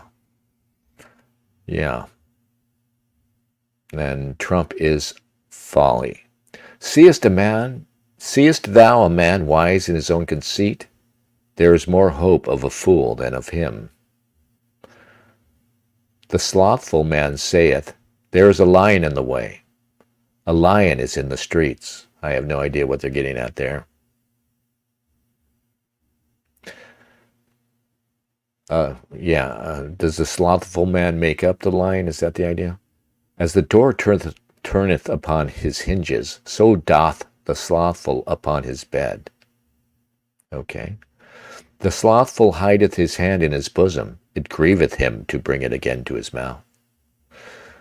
The sluggard is wiser in his own conceit than 7 men that can render a reason. He that passeth by and meddleth with strife belonging not to him is like one that taketh a dog by the ears. That's interesting. I see, liberal conceit about being the champion of the downtrodden who, taking up other people's causes. I think that's what they're getting at there. As a madman who casteth firebrands, arrows, and death. I think they didn't get the whole sentence in there.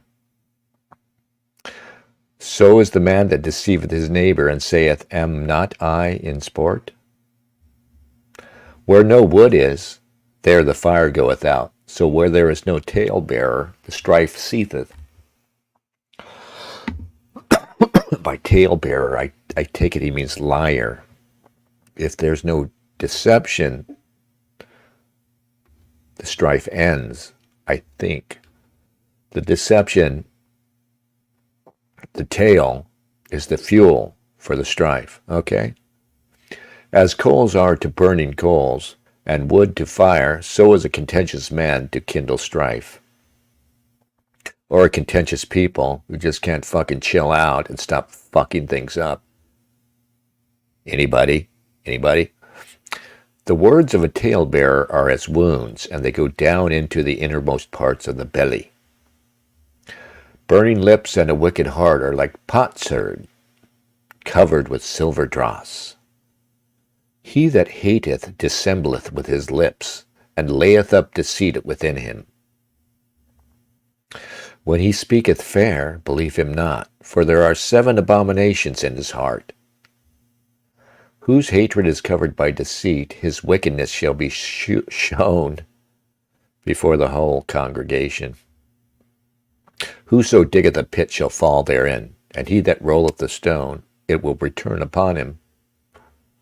A lying tongue hateth those that are afflicted by it, and a flattering mouth worketh ruin. Okay. That's interesting. I like the last one.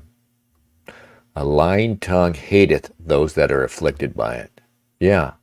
The tendency to lie is an affliction, guys. It is a curse upon ye.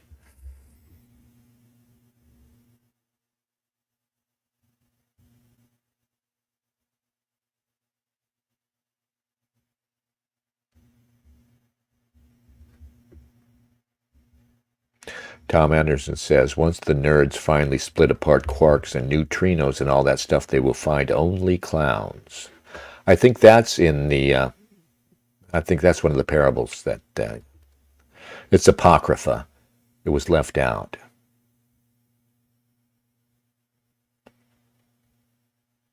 Chris Alton says, Pat also became a all races together against the Jays guy, which I do not. I do not. As much as I denounce this new, this new co-optation of racism by, the Sailorite faction out there that wants you to support Israel because all these ugly black and brown people hate her. As much as I denounce that, I'm not this, we're going to ally with the Muslims or the lefties against Israel. No. It's not my fault that the whole thing is an impossible contradiction, but it isn't as if, we want to clarify things, we want to simplify things, and people think you got to pick sides, and, and this is what these idiots, the guys at Passage Press, and the guys who in the sailor comment threads think, oh yeah, it's a binary, there are 2 choices. You're either with Israel or you're with the brown hordes, that the diaspora brought upon you. No.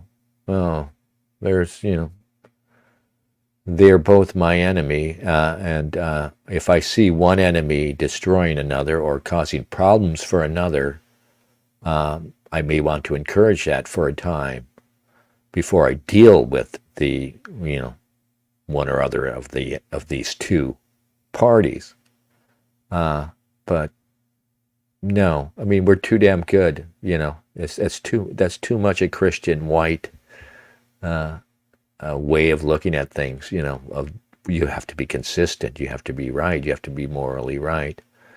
No, we need to deceive our enemies the way they deceive us, and not say, lying is wrong. And we need to betray those who would betray us, like the Islamists and the Muslims, obviously. We need to fake it. We need to lie. We need to be deceitful and dishonest with these people who would destroy us. And at the end of the day, I say, we need to not hate them, even as we fight them, even as we like I say, deceive them, betray them, kick them out of our countries, fight them tooth and nail, we don't hate them. This is nature. I mean, the predator doesn't hate his prey, but he must eat. Yeah, I'm speaking in Proverbs now.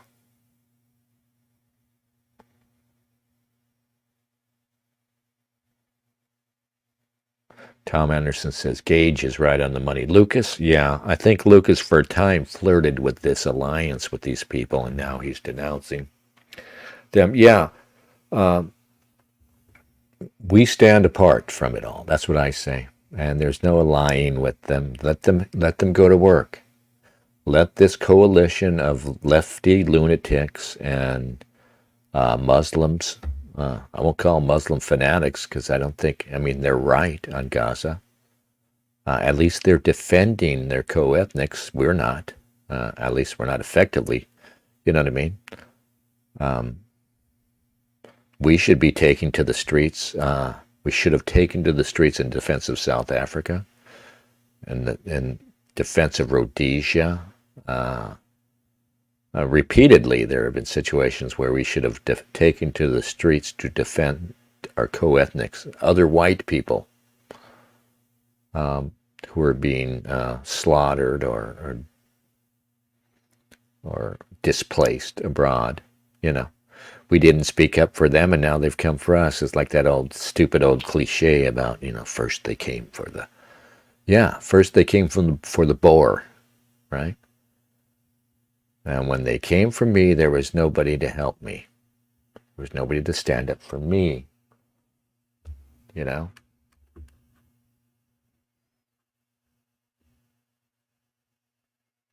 Phil the Kill says, Gage has had some issues. His America First alliance was so late and wrong as to be almost unforgivable. Yeah, I don't, that's why I stand apart. I mean, my role in this is just to be a ranter, an individual ranter. But I know I'm not allying with anybody. My view is more an embrace of chaos as the only alternative, as a desperate alternative to what we have now. I always talk about Sailor.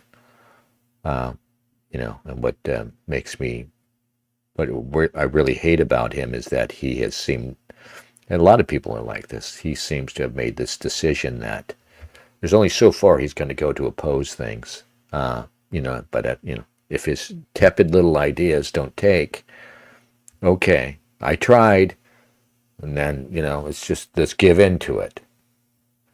Like I told him and his fellows in his own comment thread years ago, this whole citizenist idea, it should have been presented as, here's a compromise we present to you. Maybe we don't have the power to offer it, but nonetheless we do. This is what we're saying should be. And if this doesn't work out, if you can't have this, if you won't have this, then we're going radical. Whereas his point of view has always been the citizensism. Oh, if it doesn't fly, oh well, where are we off to? Zionist wokeism, okay. I really respect the Jews and their high IQ. It's infuriating. It's infuriating. Chris Alton says, instead of ranting, you should be taking Roman swords to Israeli flags. I guess I should. Well,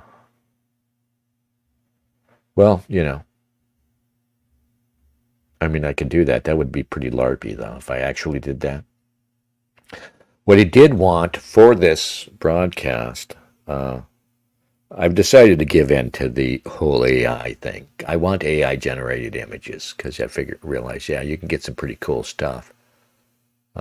And I wanted an AI, they wouldn't do it. They won't generate just anything. But I tried to get the Microsoft free one to generate an image. There's a famous picture of Trump embracing the American flag. Obviously, you know what I'm going to say. I wanted that, but it's, it's the Israeli flag, and he's doing that funny smile, and he's embracing it. Somebody make that happen. If you're paying for, I'm actually gonna, I'll pick one of these AI programs and just pay. But I've decided to really, I kind of hate AI. I kind of think it's fucking lame. But like today, I was asking ChatGPT things because all Google used to be awesome. There was a brief window where Google was really awesome, and you could just type questions into Google and you would get answers. And I was typing questions into Google, into Brave, into fucking DuckDuckGo, and they all suck because, it's obvious that they're all far more restricted now. And they don't just answer questions.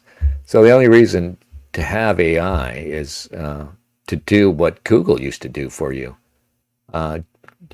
You could type a question into it and get a fucking answer that makes sense because this thing that you're using has, this vast database of collected knowledge. Tom says ChatGPT literally just makes shit up all the time. Yeah, I don't know if... Tom says, I hate AI too. It sucks. Yeah, if it was real, it would be awesome. And, I guess Musk is trying to make something what Grok is just fucking Musk, right? I was going to talk about this a little, but he did that broadcast with Trump. I didn't listen to hardly any of it, like the first 10 minutes. But, it's just, it's great that they got all those views for that. And the mainstream media is just crying fucking copious tears over it. But it was just Musk sucking up to Trump, which is just another manifestation of this whole thing that's happened with a bunch of tech bros, guys like Thiel and Musk, these guys who we can't trust, who are anti-woke, but they're also connected to the state, and they're also cucked to Israel, people we can't trust at all, who seem, more likely than not to be part of what I say, this whole anti-woke Zionist front that's the people are trying to make happen. But anyway, for some reason, his Grok AI is just so cringe, right? Oh, we're going to be funny. No. No. We're trying to take the attitude out of it. Just be good. Just be accurate. Don't be fucking funny. Are you kidding me? It's going to have Elon Musk's fucking lame sense of humor, right?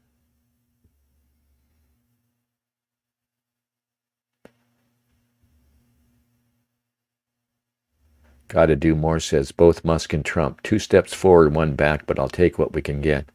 Yeah, maybe you're right. Maybe I'll abandon this anti-Trump position.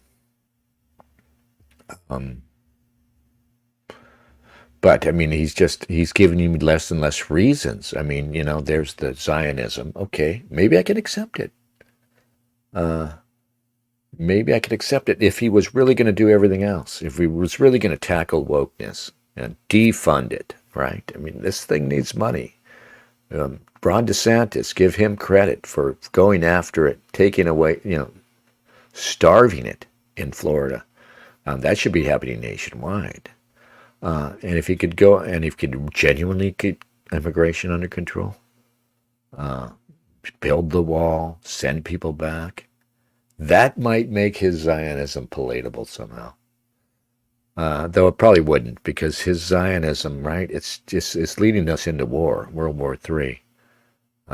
He's going to be bombing Iran, and it's not like it used to be that we can get away with that shit. Now it's Russia and China looking to jump in. Chris Alton is a white dude for Kamala. So am I. And maybe we should go out on that. White dudes for Kamala. It's a bunch of Jews, by the way. All right.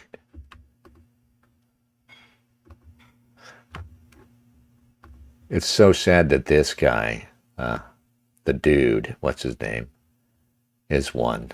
What a joke. I'm a dude and I'm for Harris. Over the last few years, I've been thinking a lot about men. In the marginalized communities that educate me every single day, that this is a constant education for all of us. Hi, we're the guys that organize the white dudes for Kamala's Zoom calls. Fuck. I hate fucking comedy bits like this. Oh, God, we need better comedy over here too, guys. Ooh. Oh. Should we, no, let's just keep going. Oh, God, you could just play them. They are the material. You don't have to do this.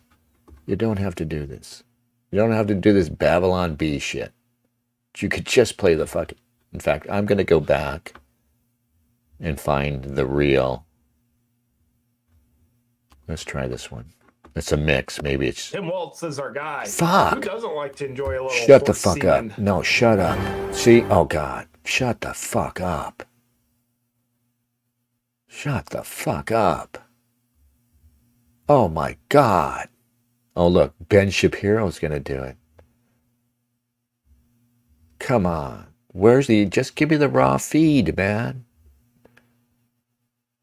You know, I don't need anybody to tell me it's funny. I can see that for myself. It's funny all by itself. You just need to watch it. Oh. Maybe this one. Hey, everybody. Welcome to Hold the Mic. I am your host. Shut up. Of all, on most days, I think about a very close friend from my childhood who went down a really dark path that ultimately led to him committing suicide. And I think about his story a lot, how it should have turned out differently, and that's part of the reason why I care so deeply about this work. You know, as we've been going around talking about this, I have a lot of questions from folks about why are we doing this? Why organize white dudes? And I'll start by really addressing the elephant in the room, which is a lot of people feel and felt uncomfortable about the call. And I think that's understandably so. You know, throughout American history, when white men have organized, it was often with pointy hats on. And so I think that discomfort, I think this guy... Oh my fucking God. Sorry to stop it, guys. I just have to reel for a moment. Oh my God. White dudes organize, I mean, over and over again. I mean, it's Apollo. I know, oh God, I'm talking to a bunch of guys who don't think we went to the moon, but it's the space program white guys organizing. It's us winning World War II, though I regret that. You know, and you're Jewish, you're not white, so shut the fuck up, dude. Skepticism is understandable. The reason that we are doing this is because we just, you know, the left has been seating white men to the MAGA right for way too long. You know, Trump won over 60% of white men in both 2016 and 2020, and that's going to stop tonight because we know that the silent majority of white men aren't actually MAGA supporters. They're folks like you who just want a better life for their families. They want more economic security. They want better health care. They want better schools. You know, there's a crisis of loneliness in this country, and many of us are the ones that feel the most lonely. Men represent 75% you got me there, dude. Of all deaths of despair, like suicide and substance abuse. No shit. And they're voting against this madness that is causing that. But okay. And, you know, the way that our economy has changed over the years has left a lot of really hardworking folks who are trying to do right by their families behind. And that happens at the same time as the myths around... How fucking clueless can you be, dude? With, that we as men are expected to be protectors and providers are going out into an economy that doesn't really allow for that, especially for working class folks. And sort of like compounding on that, you know, masculinity as a trope has been co-opted by the MAGA right into something that feeds into and exacerbates the loneliness epidemic, as well as the mental health crisis that many face that end up leading to really destructive more exciting behaviors. as this goes on. We aren't the only ones that are hurt by these things. Black and brown people, LGBTQIA plus people, especially trans women and indigenous people. Oh, fuck. And, you know, all sorts of other folks in our society who've been historically and often still today are marginalized and being hurt, demonized, and Oh God, you know, what's that meme? It's this guy with a mullet, with a very funny mullet, like blonde hair, and he's going, "What the fuck?" That's me right now. like marginalized even further. So, you know, these people are our friends, they're our neighbors, they're our partners, but even if they weren't, they're just like our fellow human beings. And They're white, that like should be us, enough for fellow every white single one of person. us on this call. So we created this space to listen. We want to learn, be inspired, and then get engaged. Throughout the call, we'll be making a ton of asks, financial and volunteer. As I said at the top, all the proceeds from your donations will go straight to the Harris for President campaign. And if you look in the upper right-hand corner of your Yeah, screen, I you'll want to see a burn my donate button. money. If you That's scroll what I want down to do, dude. below the little window, you'll also It's see that or quick flush it donate down the buttons. toilet. And if I And flush it down the together, toilet, it's we're going to all block gonna up the make sure pipes. that So Vice President Harris is the first Black woman, the first South Asian and South Asian woman, and the first woman president. these are all substantial She can things, win. yes. She's ready, and she needs literally every single one of us to do our part to make that happen. So just being very clear, we need a lot of white dudes to sign up and knock on doors, be on calls like this. But tonight, right now, what we need for folks is to be able to give money. Look at those The link is in the donations. bio. The link to donate is in the top right. You can also buy a hat, They better move and that you up to can 2 give. million. You can give until it feels good, and then you should give until it hurts a little bit, and then keep giving until it feels good again. Oh my God, I guess this guy is into a little S&M, right? It hurts for a while, then it feels so good. Yeah, I think I know where that's coming from. There it is. I could do without the fucking Blink 182, but... Oh, hey, I'm not sharing. Sharing is good. We must share. We're still on White Dudes for Kamala. And with that, At least this guy's staying out of the way for the most part. I'm really honored to introduce our first speaker. What's up, Jeffrey? Someone who has been a friend and collaborator over the years. Someone for whom I have an immense amount of respect. He has so much integrity and strength of character. I'd like to introduce Maurice Mitchell, who's the director of the Working Families Party, to give us a little bit of a different perspective on why it's so important for us to be organizing. Maurice, kick it off.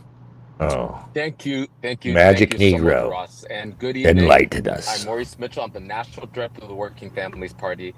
It is a true I want the pleasure goofy to be white with guys. all of you tonight. And I'm calling you from the Mets game because, as many of you know, the work of a dad never ends.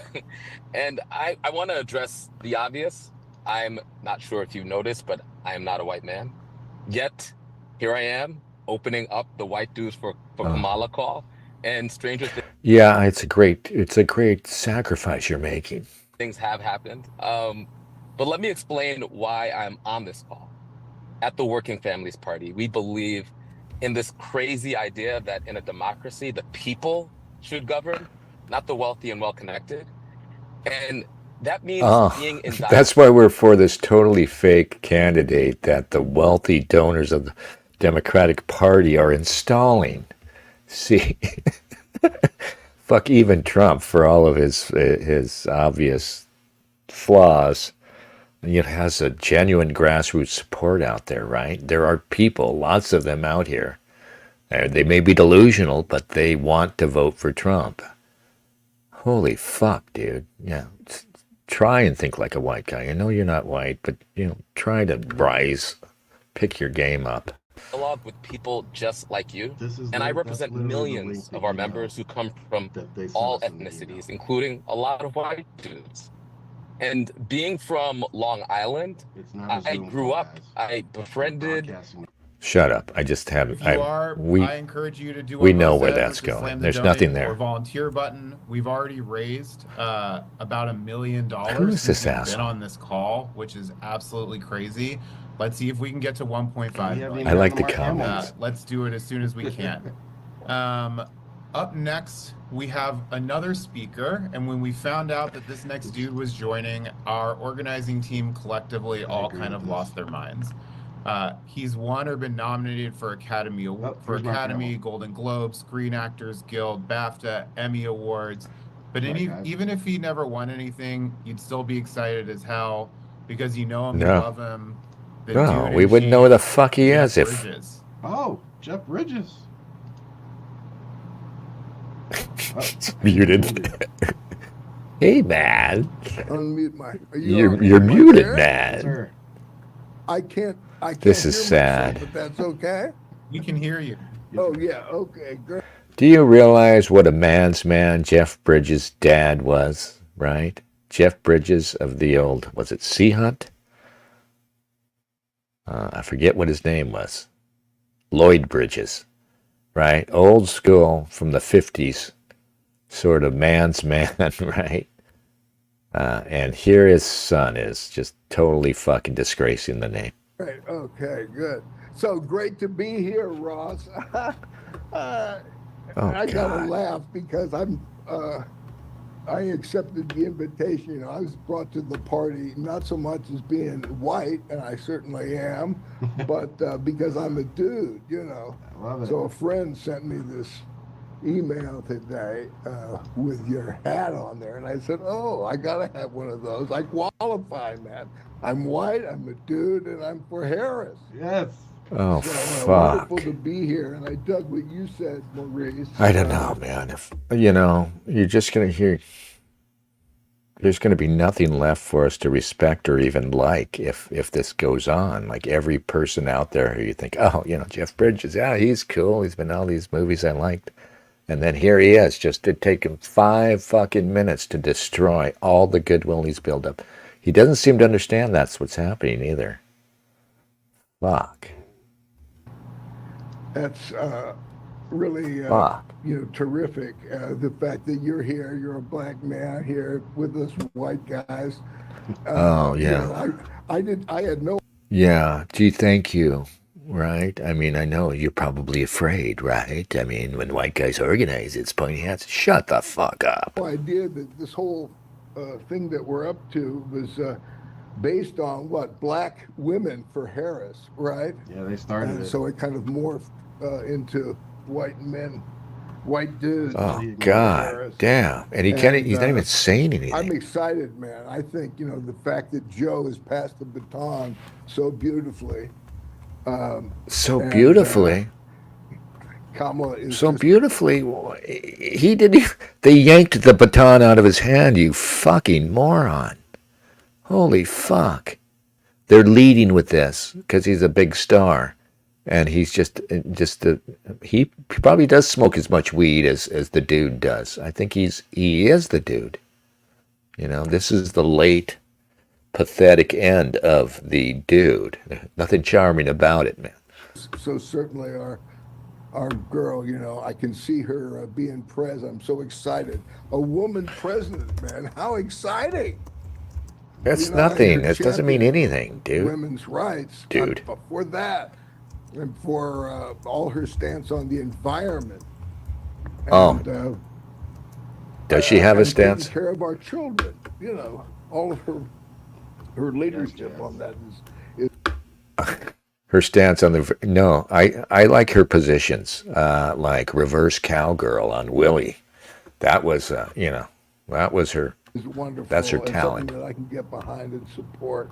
God. And so thank you, Ross, and you guys who are responsible for kicking on this channel to give me a chance to express my support. I'm really excited to be a part of this. And I the word fight. I watched Kamala's speech there. Just before getting on the call, she ended fight. God, I can't. That's the thing. I can't relate to that. I just went through a health crisis, and I remember the doctor coming up to me and saying, "You got to fight. You got to fight." I said, "What are you talking about, man? I'm in surrender mode here. I'm going with the flow. What life has in store." And I feel that with this, with what we're all up to right now, that it's not so much a fight, but it's a surrender to our higher thoughts of how we want this future to turn out. And so I'm kind of surrendering to it as opposed to fighting yes. to it. But that's just, that's just my approach. As the dude might say, that's just my opinion, man, But great to be with you guys. Oh, that's Jeff, awesome. thank you so much for being on. I got this. This is a very cool moment. So thank you for being on. Our next guest really doesn't need an introduction, but I'm going to do it anyway. He's the former mayor of South Bend, Indiana. You can thank him for making it so the airlines have to refund your money. You could find him in an airport restroom if you know the right. One of the brightest stars in the Democratic Party. We've got Pete Buttigieg with us. Yeah, 4,000 on Twitter. Hey, thanks so much. I'm really excited to be with you all and to address. This guy, CIA guy. Dudes right after the dude is definitely one of the honors of my life. I'll be brief, but look, I'm a policy guy. I've never been totally comfortable with the truth that no matter how much you believe in your policies, so much of politics is just vibes. Having said that, the vibes right now are incredible. My husband Chastity and I were home over the weekend and stopped by a canvas kickoff in Michigan at the Traverse City field office close to our house. I haven't seen that kind of energy for Democrats in Michigan since I was campaigning in the midterms for leaders like Gretchen Whitmer, and we all know how that turned out. The momentum is extraordinary, and we got so many great speakers tonight, and not a lot of time. So I really just want to stress one thing to all of you, and that is, as we work to keep up our energy and spread it to everybody we know, especially over the roller coaster of the next 100 days, there's a real chance right now, I think, to be driven not just by what we're up against, but by what we believe in and what we're for. Not just what we're trying to stop, which we all know how important that is, but by what we're working to sustain. Look, Donald Trump's unfitness for office is clear, and no one is better positioned to prosecute that case than Kamala Harris. Amen. And you can see that his campaign is flailing. He's reverting to his worst instincts. His choice of running mate in J.D. Vance is evidence that he's doubling down on the very worst of it, from the anti-woman rhetoric to this deep entanglement with Project 2025. There's no substance there at all. For all of that, what's really filling my sails right now, and what I think Kamala Harris is expressing so well right now, is the positive side of all this, a reminder of what we are for, namely freedom. I'm so glad she has made freedom the theme of her campaign, because I think in so many ways that's what's at stake. And yes, women's freedom is Exhibit A after Donald Trump demolished the right to choose. But of course, men are also more free in a country where we have a president who stands up for things like access to abortion care. Men are more free when the leader of the free world and the leader of this country supports access to birth control and to IVF. God, it's and also certainly men like me and my husband are more free when we have a president who supports our freedom to get married to who we love. Oh my God, it's so sad, right? I mean, it's all the same bullshit, the laundry list and the lack of substance, and their dependence on abortion is entirely because all these women guts to have their abortions. God forbid they should have to fucking be responsible. Either stop having so much sex or use contraception. No, we have to have fucking abortion on demand, and they push this. So fucking sickening. Love. And it goes through issue after issue. Defending and building on the Affordable Care Act makes us more free, because more people are free from worrying that the next health crisis could destroy their entire livelihood. Doubling down on the climate wins and the Inflation Reduction Act, the most significant climate policy by any government in human history, means that our children will be more likely to be free from the worst effects of climate change. Common sense gun safety bills mean that they have a better chance of being free from fear of coming to harm at school, which is a hell of a lot more pro-freedom approach to supporting children than one that is based on banning books. We think about economics. The freedom to join a union is a big deal.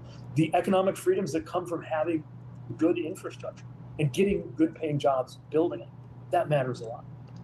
And even more deeply, I think the work that we're collectively doing right now on having a better democracy should be powerfully motivating to freedom-loving Americans and to. Is there something you're actually saying, or are you just sort of on this call, including just sort of mimicking what you've heard the adults say? Vice President unveiled today.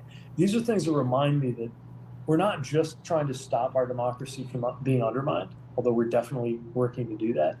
We are working to undermine it, to make our union more perfect, but we're making it better. So, to my way of thinking, God, there's nothing here. There's less so that we nothing are saving here. our democracy, and more that we are building one. Holy fuck! I've always hated this dude's face. Right? I mean, he looks like to me. He reminds me of the kid on the Only a Lad album cover, right?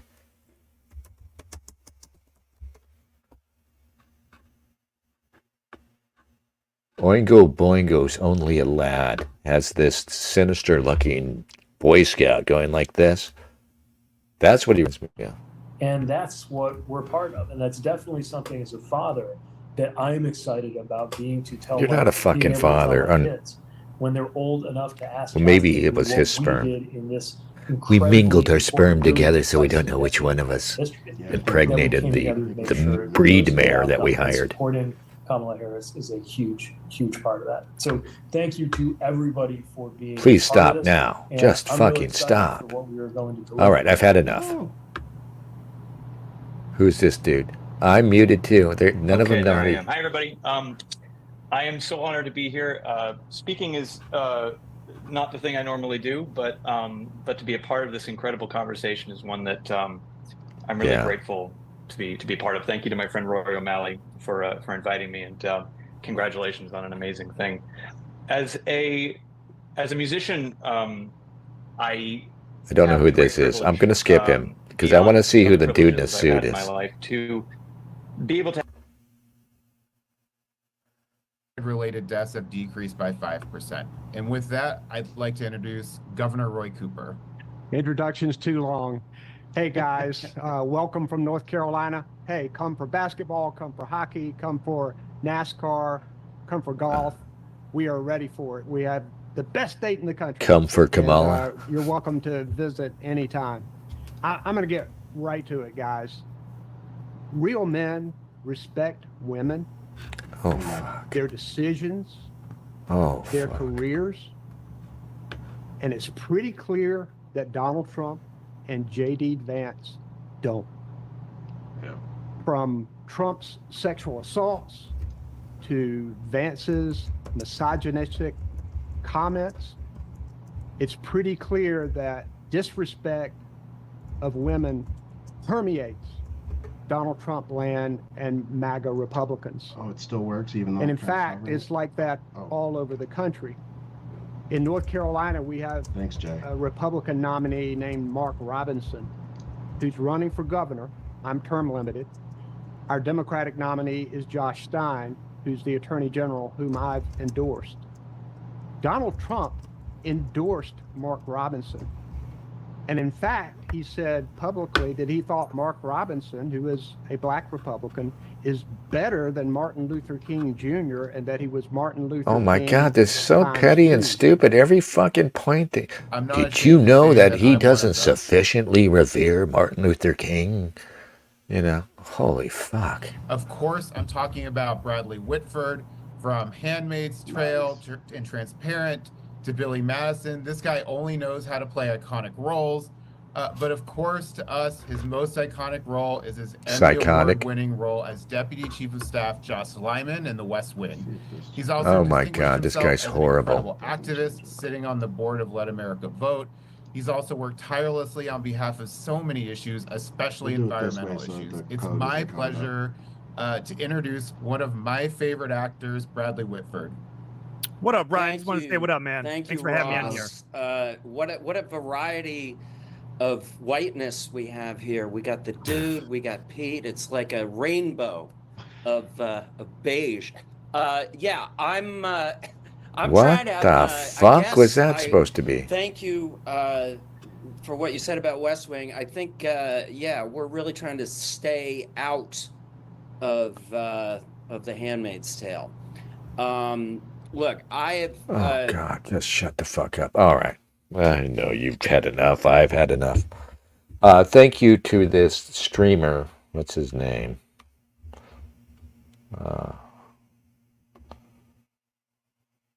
I guess it's Ryan Sheed who was thoughtful enough to stream this for us and not talk too much. Thank you, Mr. Sheed. We'll include you in the White Guys for Harris club, though you look like you might not be entirely white enough. Isn't that funny? So they're white dudes for Harris, and if I was a black guy and showed up, they would have to turn me away because I'm black. That would be funny, to see that happen, right? They either have to turn me away or make me God Emperor. There's no in between, right? A woman shows up and they, have to turn her away or make her rule over them. Yeah.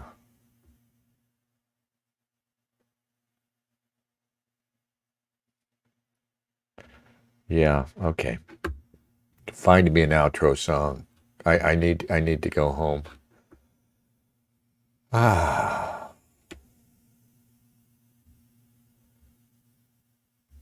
Find me an outrosian playlist.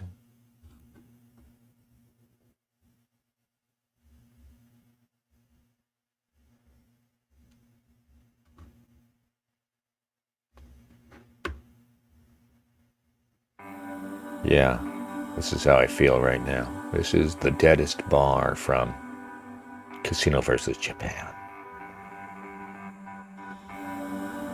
All right. Let's end this mercifully before everybody just abandons it. We had some people show up. Thank you so much for being here. I'm not going to ask you to hit the like button. Who gives a fuck, right? At this level, it doesn't matter. And that's the beauty of it. We just say what we want. Just a couple of guys sitting around.